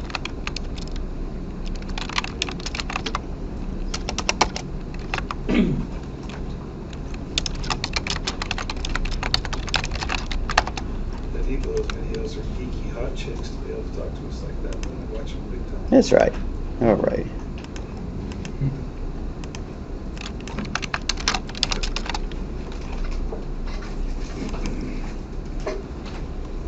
All right, I'll go fill that in at the appropriate time. All right, let's go back to our PowerPoint. We're going to switch gears out of all of that.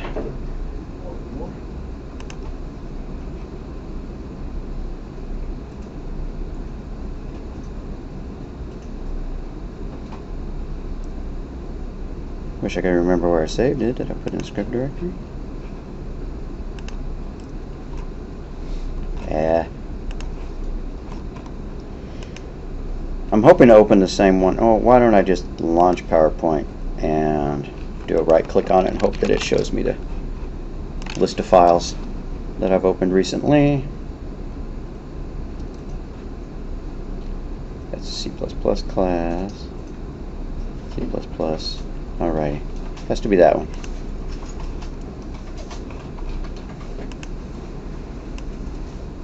And it's not showing me the last page we were on. Phooey. There it is. Alrighty. So pseudocode standards. Back to pseudocode. They begin with the word start. They end with the word stop. Whenever you call a module, we're going to be using the terms module. A module is what's known as a function.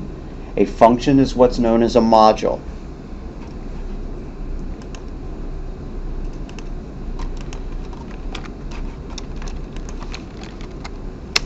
Whoopsie. So in programming, what if we had something that was like this? A is equal to input, B is equal to A, or the square root of A, print B. That could be an itty-bitty little Python program. Well, what is this thing here? Well, that's a function. How do we know it's a function? Because it's got parentheses at the end of it. This is a function. How do we know that's a function? It's also got parentheses after it. Certain things are built-in functions that we're not going to write. That's a built-in function. I don't want to write an input function. So is this one, right? Now, a lot of languages, most languages come with a math library with functions for calculating things like square root. But let's say that we actually wanted to write that one. We're going to take advantage of the little fact that anything, you know how you can take something to the power of 2 and it squares it? If you take something to the power of 1/2, it gets the square root of it. Just a little math thing. Okay, so what we would need to do if we were going to write some pseudocode to handle this problem, start, input A, set B equals square root of A, and then print B. Output B, that's the word that they've been using. But square root is not defined. We could just take it on faith that somebody's going to write ourselves a square root function. I'd better scroll down and make sure I know exactly how they do this. Also helps if I spell module correctly.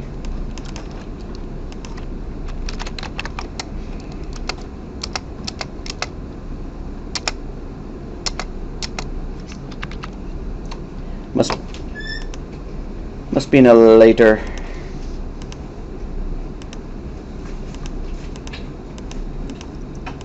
page, so I'm not going to even show you how to define it.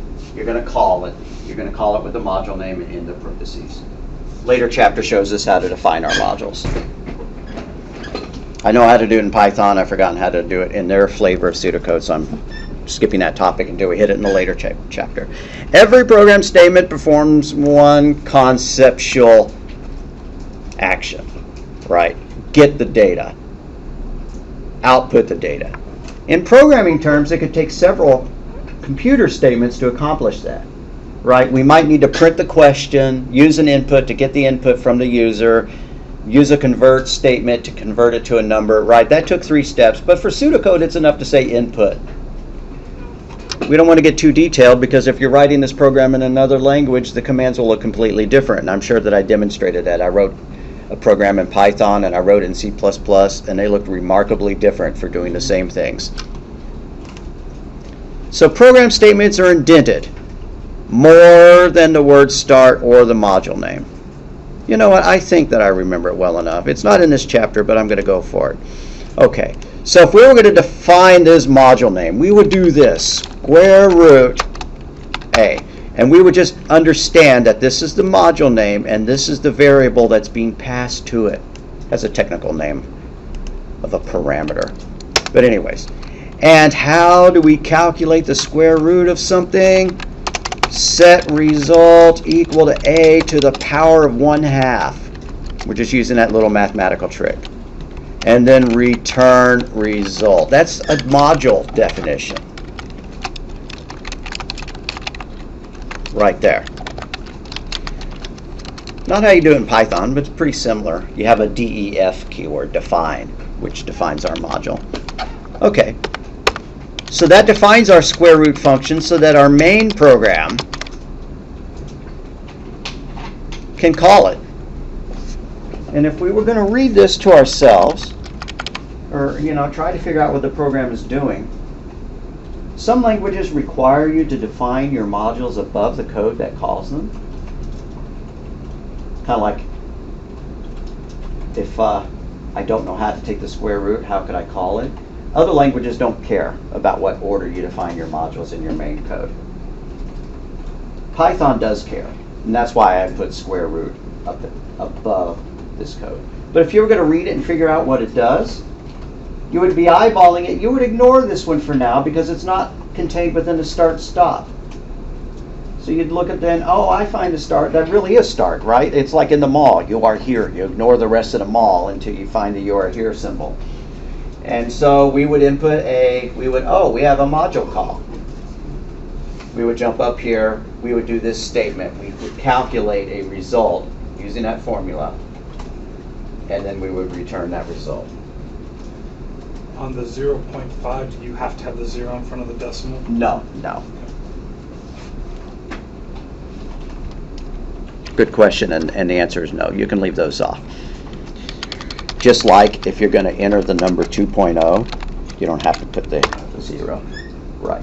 You may say, well, I don't even have to put the dot, do I? Well, the dot does mean something. It means it's a floating point number rather than an integer. And they are treated by the computer separate ways, even though to our brains 2 is the same thing as 2.0.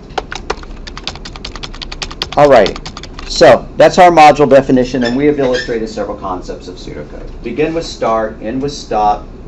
If I was really cool, I'd pop up Lucidchart and show you how to define the module with Lucidchart. But this stuff is covered in a later chapter, so I think that's about enough. I like doing topics twice.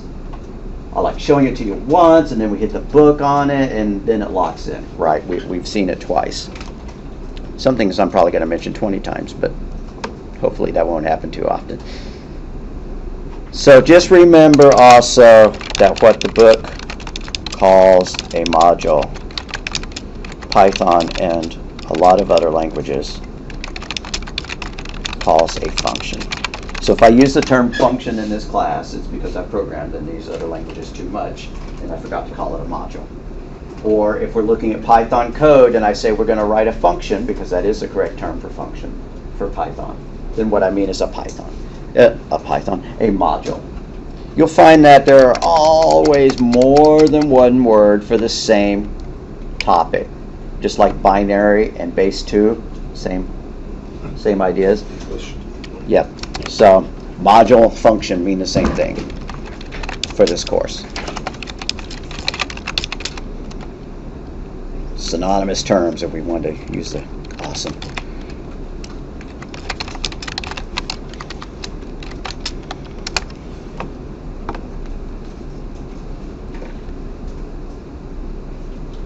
Looking ahead, I'm not sure I'm going to have a homework assignment over all this. We'll see. Except for the binary worksheet. That'd probably be enough. Okay. No punctuation. Why do we say that? Because some languages need semicolons at the end of the statement or whatever. Program statements begin with lowercase letters. That's generally true of all languages anymore. At one time, there were programming languages that said that if the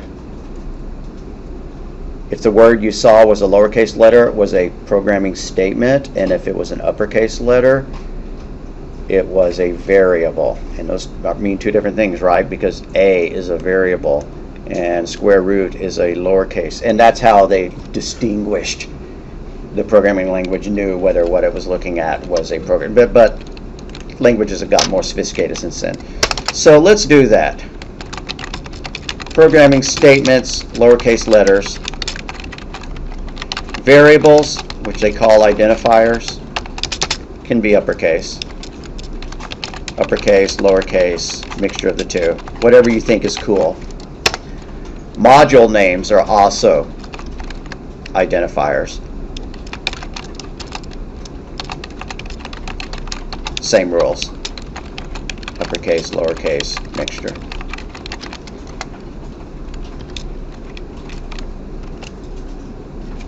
What else? Begin with start, end with stop.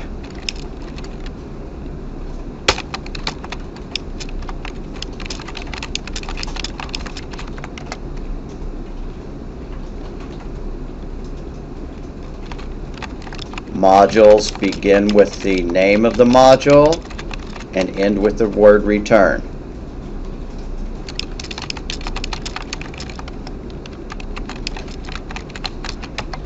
Even if they're not really returning a value, because you could, you know, like you could send somebody to Walmart and ask them to return your milk, but you could also just send them to the park to go jogging, and they're not going to return with anything except burned calories.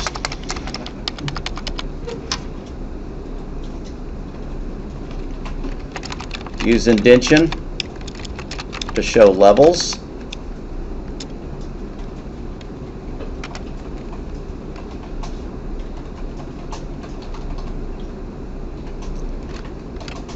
Important words will be set, input, output, if, while, and return. Those would be our most important words.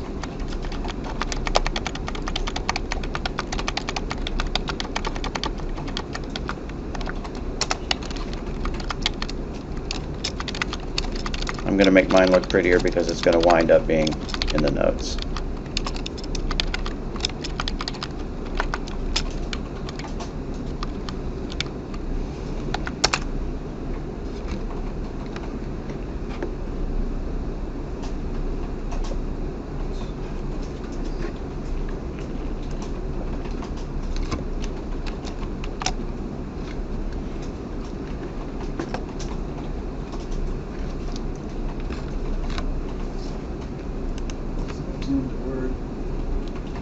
Return. Sorry, I put that over there. There we go.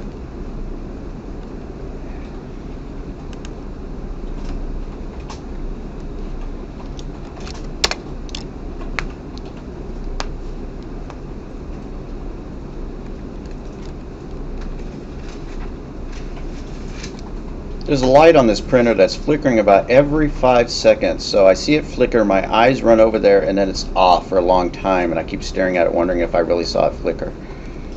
Not that that's important, y'all. Alrighty.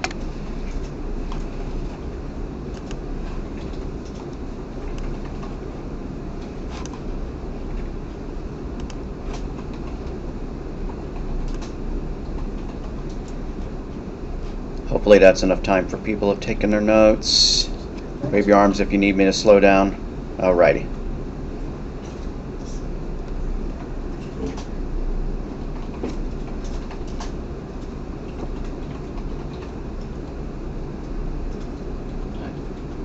So why do we use pseudocode? Just to map out what we're going to want the program to do. It's not the program itself. You can take pseudocode and turn it into any programming language.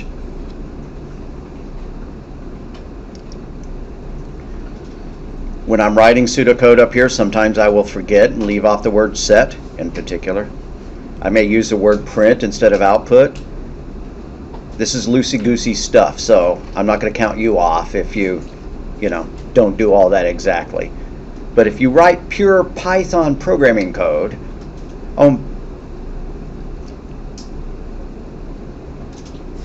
and by the way, I accidentally uploaded a C programming assignment, didn't I?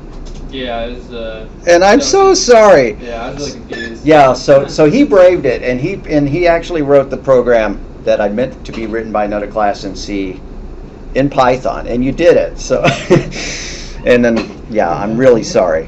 Huh? Yeah, it was under the homework tab under content, and I checked it out, and it said in C programming, and I thought like Python was a C program and something else was C++, Yeah. so I got confused. Yeah. I did it anyway. So we're not doing C programming, and that was totally my mistake. So I need to apologize to you in public for fighting with that. You can just email us all what you did and we'll call good. Yeah, we could. We could pop it open. Pop the assignment back open.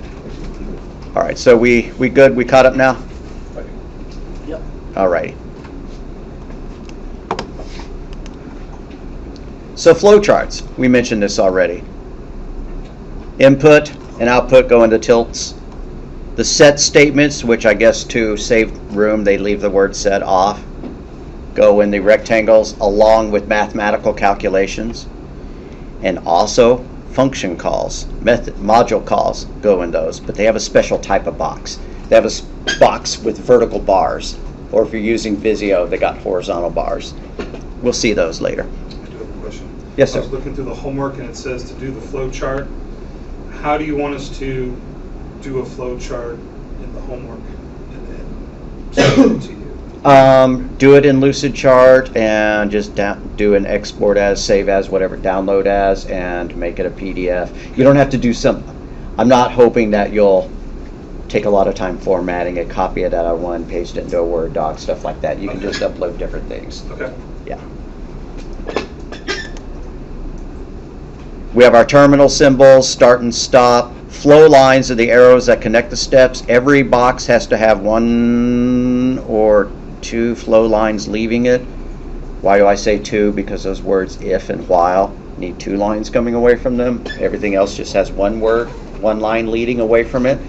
There can't be any dead ends. Everything has to eventually wind up at the start or the stop or return. They're not showing the module definition, but it's the same way. So here's their flow chart. Start. Input the number. My answer is equal to my number times 2. Output my answer. So what is this? It just doubles the code.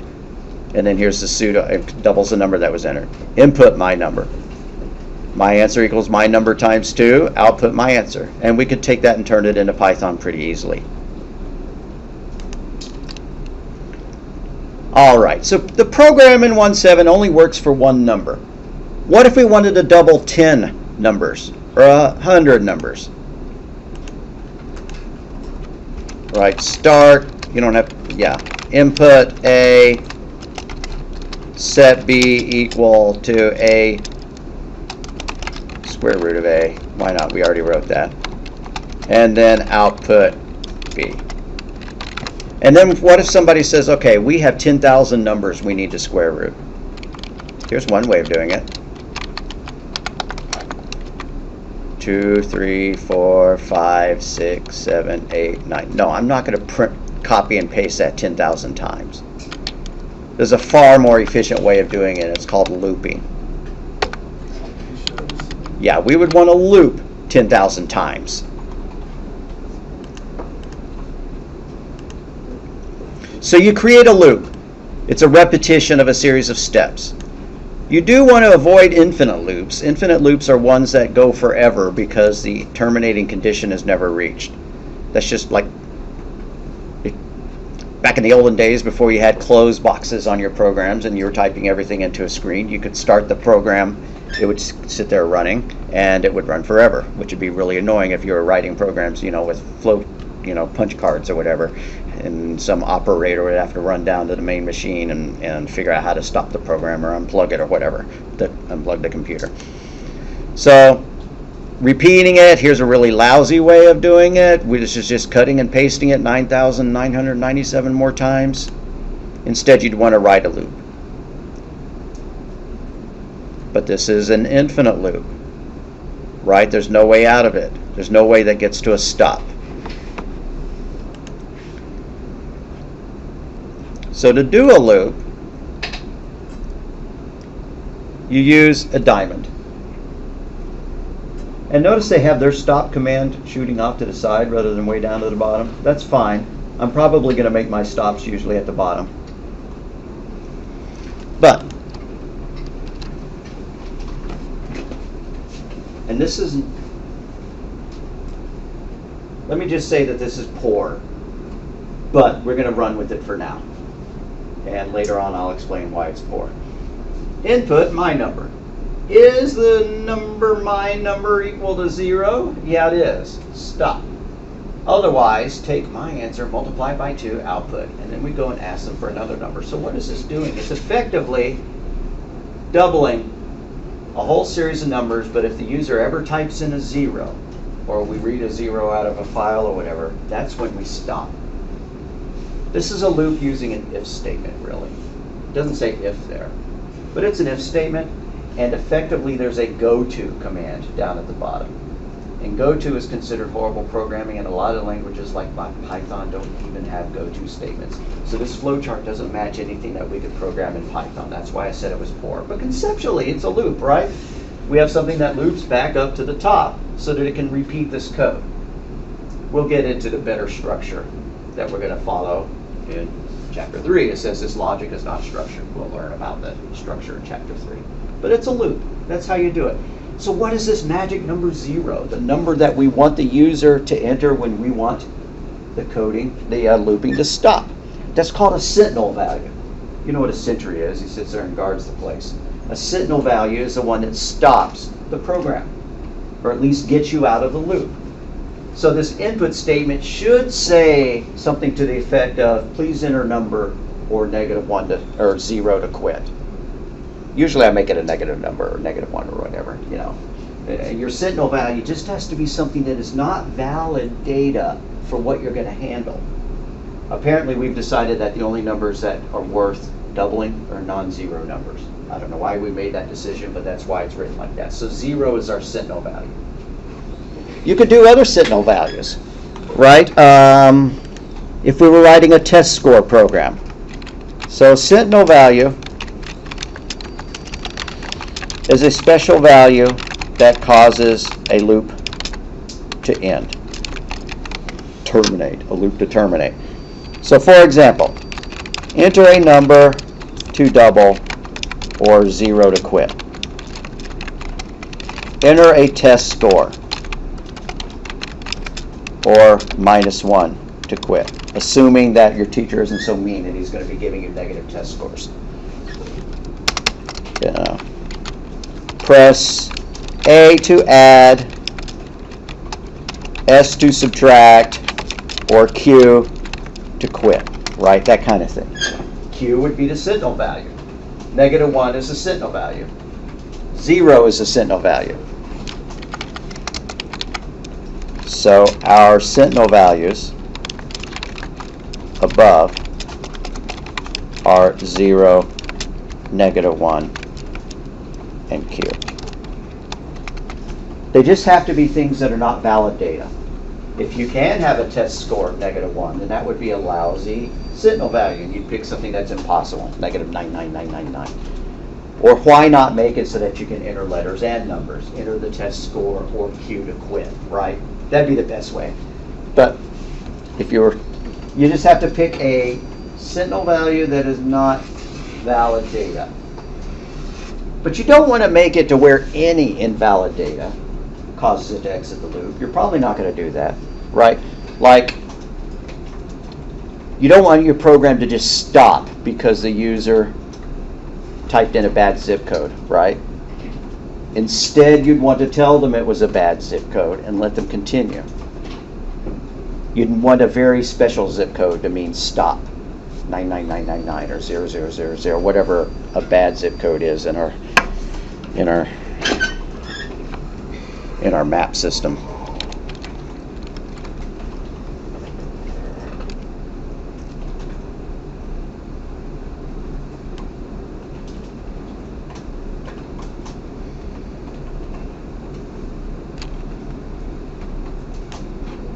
Sorry.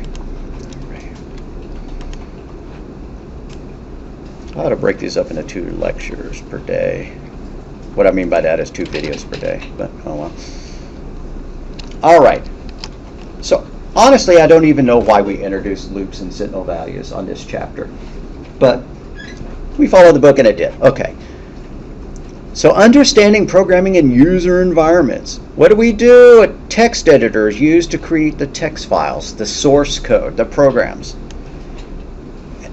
And an IDE provides the editor, the compiler, and programming tools all in one fell swoop, all in one box.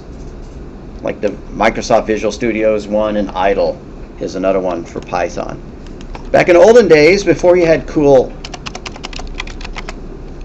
editors, IDEs, you had cool window-based programs that would do all this for you. You would edit your program. I don't even think there's an edit command anymore. And you would type it in, you would save it, you would exit your editor, and then you would compile it by hand, and you would link it by hand, and then you would run it by hand. Yeah, you don't want to do all that anymore. You just want to have a nice little user interface, and you click the run button and it runs. That's what's known as an IDE. So, our user environments, a command line is a location on our computer screen where you can type text entries to communicate with it.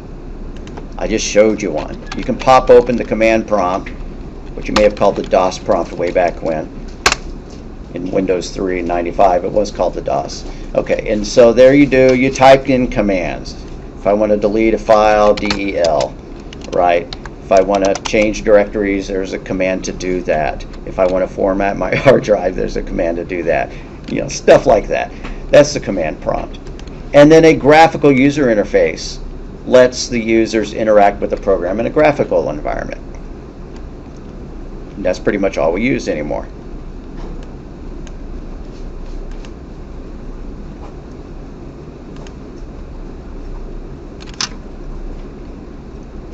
So entering a number doubling program in a command line environment. When we ran our Python program, it would look something like this. Please enter a number. They typed in a 13. We could output 13 doubled as 26. Press any key to continue.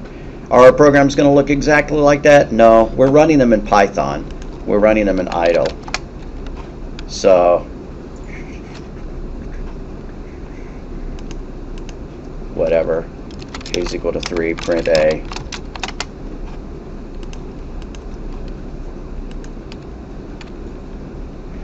Never save your Python programs. I know I've said this, and this is one of those things I'm going to say 20 times in a row. In this Python 3632 directory, or any subdirectory of it. Always get out of that, because this is the guts of the Python system.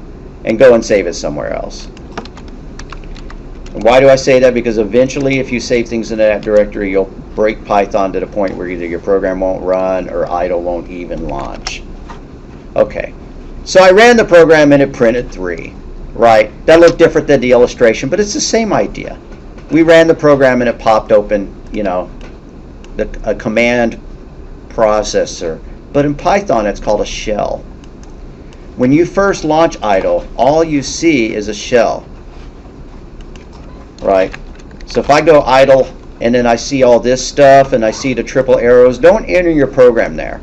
You could type in some commands if you want to. Print 3 times 2, but it's doing them on the spot. You're not writing a program, you're just issuing commands.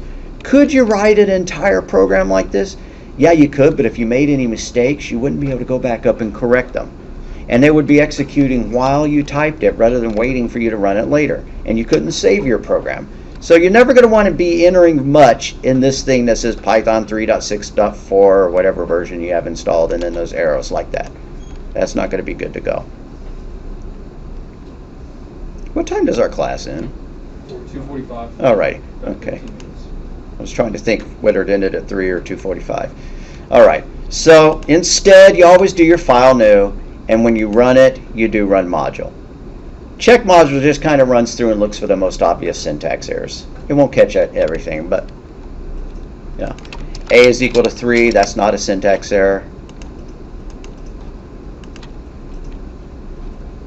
I wish it would default to something other than that.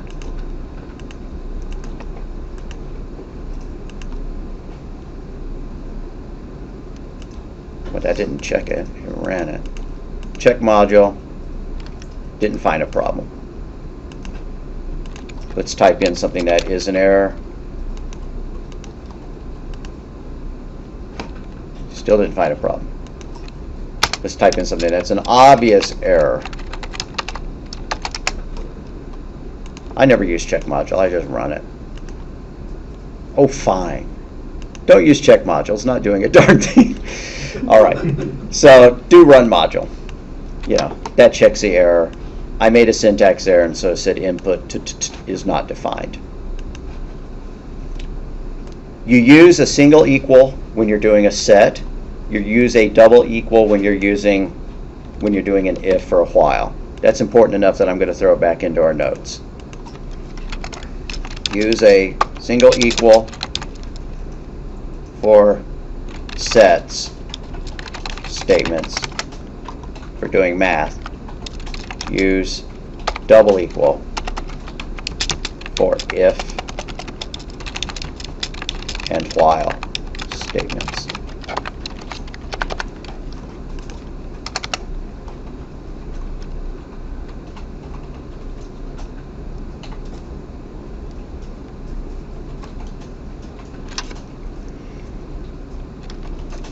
If you mix them up, the program's not going to work. Some languages will call that a syntax error if you mix them up. Others will just try their best to do it, but they won't work. We are about done with this chapter.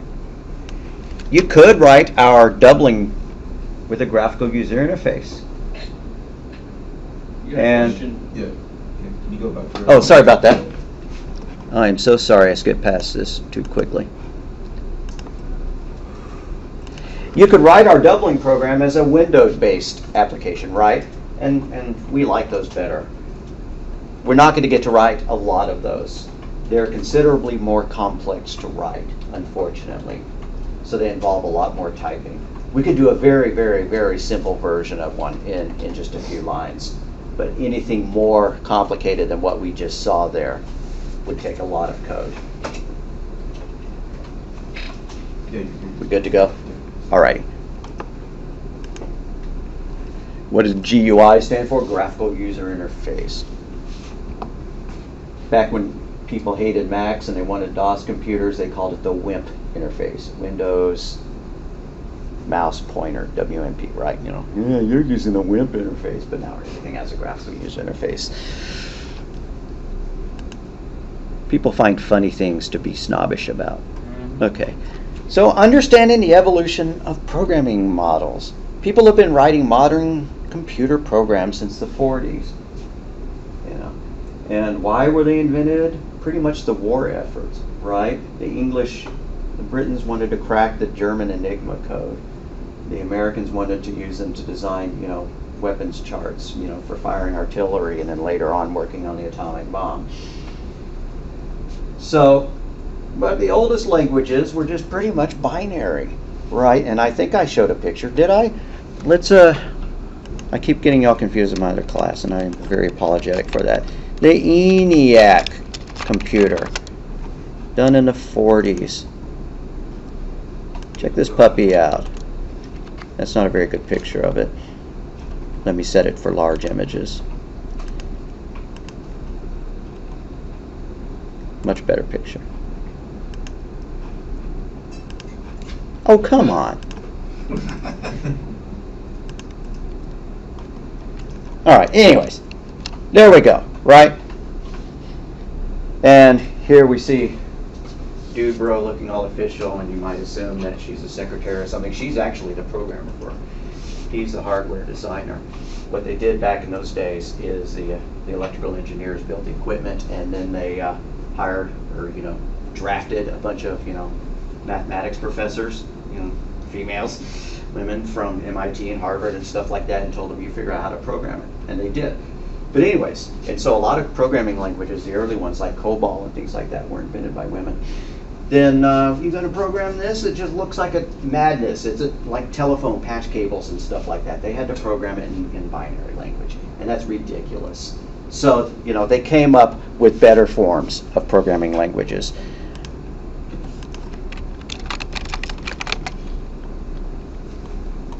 And I know I asked this last time, but I still haven't done the thing where I sat up here and I said, okay, here's Chip the computer. That's correct?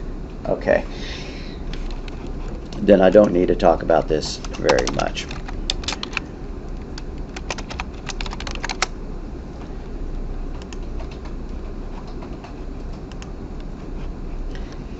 Here's what the earliest programming languages that weren't binary look like.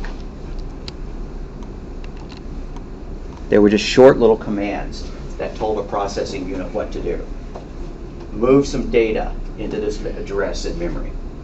Subtract this value from this one. Move another piece of data into another address in memory. Jump if the value is less than that. JLE. Otherwise, jump to another address. And then, so, you know, if we had a conceptual flowchart, you know, this would have been an if statement that would go one way, and this would have been the loop going back to the other one. So that's obviously really hard to program. And usually,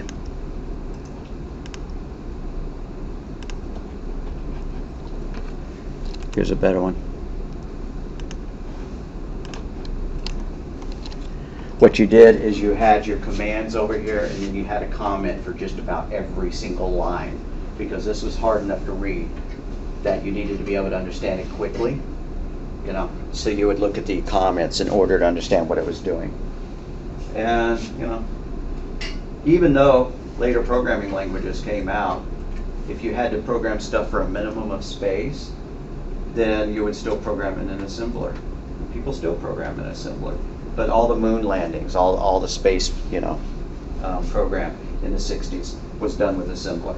And that code has been published on the internet if you're ever curious to see what, you know, powered the computers that landed on the moon, which are less powerful than your wristwatches and microwaves. So,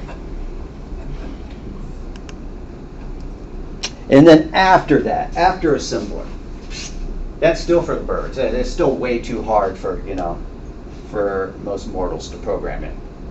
You know, everybody in here could learn it, but it's hard to write, you know, and it's hard to read. So you would want something that looks more like natural language, where you could use words like input and while and if, things like that. So newer programming languages came about in the 50s, especially the 60s, but the first few weren't invented in the 50s. They look much more like natural language. And then another important part is that they support algebraic expressions, right? A equals B times 2. You know, C is equal to 100 divided by 44. You can see that that assembler language didn't have any facility for that. You were loading numbers, and then you'd have a little subtract command, you know. So the algebraic expressions made these things much easier to use. And then you can create modules that can piece together.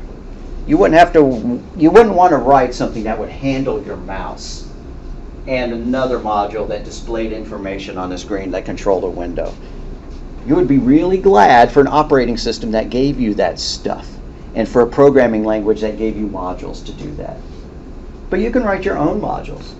If you want a number that a module that will add up all the numbers between 1 and x, where x is a positive integer, you can write a module that would do that. If you want to write a module that would calculate somebody's pay rate based on, you know, whatever information, the hours worked and their salary and, you know, their hourly wage and whatever taxes have to be deducted, you could write a module like that. And why would you put it in a module? Because you might wind up needing to call that in several places in your program. Or you might need to share that code with more than one program. You wrote a really cool mathematical module. You want to share that with somebody else. You know, people have gotten rich writing module libraries, like the guys who programmed Doom and Quake. The guy who programmed Quake took that code and he turned it into, you know, what's known as an engine, a graphics engine, and then a lot of other game systems, other programmers licensed that so that they could write their own first-person shooters, you know, and then, you know, kind of an arms race. People who, you know, want to program better-looking ones would go and write their own, and then they would license that, and so the, you know, the Quake guys, you know, had to improve theirs or whatever. But, you know, you can create modules that are worth money, you know, things that each task that has to be done. You know, you need to be able to calculate, you know, do mathematical trigonometry functions, whatever. Then you put those in modules, just like that square root module that I wrote. And so there are two major models or paradigms used by programmers. There's procedural programming. which is pretty much what we're going to do in here. And then there's object-oriented programming, which is what you'll learn in C++, or if you take the scripting language. We're going to do a little bit of object-oriented programming, but we're going to be using objects that other people have made for the most part. And the difference is that a procedural programming just focuses on the procedures. It's got to start from the top, and then it goes down and it does some stuff. Maybe it asks you for your salary, and then it figures out your taxes, and then it exits. Procedures, kind of top to bottom. Whereas in object-oriented programming, you create the idea of objects. I have an employee, and that employee has a name, and that employee has an address, and they have a salary, and they have a tax rate. And then you figure out what needs to happen to those objects.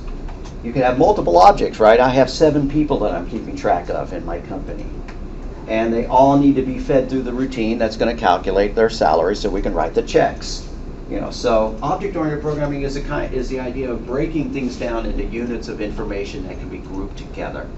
Everything that you need to know about an employee, their address, their tax rate, hire date, fire date, position, salary history, and stuff like that. Whereas procedural programming, you're starting at the top, you're going down. You can keep track of groups of information, but it's a different concept. And so we're going to be doing procedural programming. And I don't even think pretty much that I'm going to ask for object-oriented programming. I'm not going to ask any questions about it on my exams. If I change my mind on that, I will tell you. That doesn't mean that on the mind tap tests, there won't be, a question from the book or something. The good news on the mind tap test is if you miss it, you take it again and get it right. So, hardware and software do the input, the processing, the output. You have to develop your logic correctly. Logic errors are much more difficult to locate than syntax errors, right? What if my formula for calculating the square root was wrong? And then so our graphics program that depended on that function was wrong? You'd have to figure it out. You'd have to, follow the chain of logic to the point where it was wrong. Whereas the syntax error just doesn't run, right? You run and it generates a red error and you go, okay, I have to fix that. We use flowcharts and pseudocode to plan the logic. And yeah, after a certain point, you just want to sit down and write code and you want to skip those steps, and some people are able to do that. But then when you write really complex programs or you're working in a team, you'll probably go back to this kind of idea. To avoid infinite loops, you test for a Sentinel value that'll stop it. And what do? We use a text editor or an IDE to enter your program statements. The MindTap test is not going to cover nearly the stuff that we did when I was up here drawing on the board and stuff like that. It's not going to cover binary and stuff like that.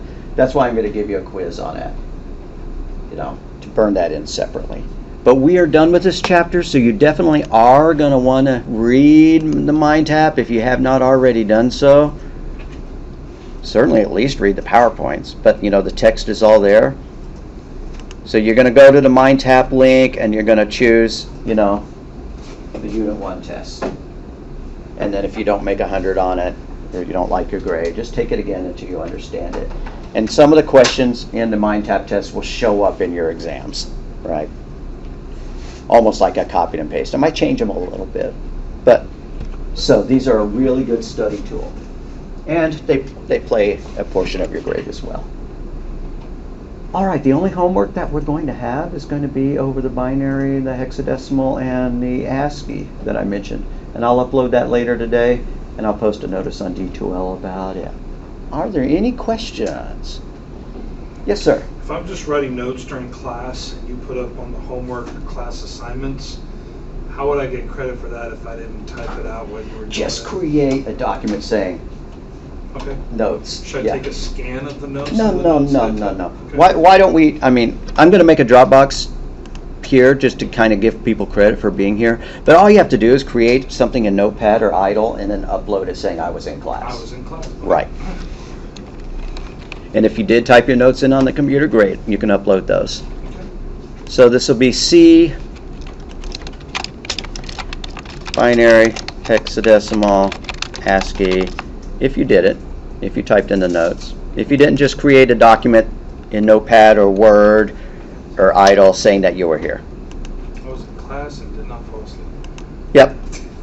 I somehow managed to stay awake. Miracle of miracles. So we gotta submit our notes too for a grade? Or You don't have to submit notes, but I would like for you to upload something saying that you were here. You want the assignments or discussion areas? Go to assignments and you'll see C. You'll see Dropbox C, just like we did B and A.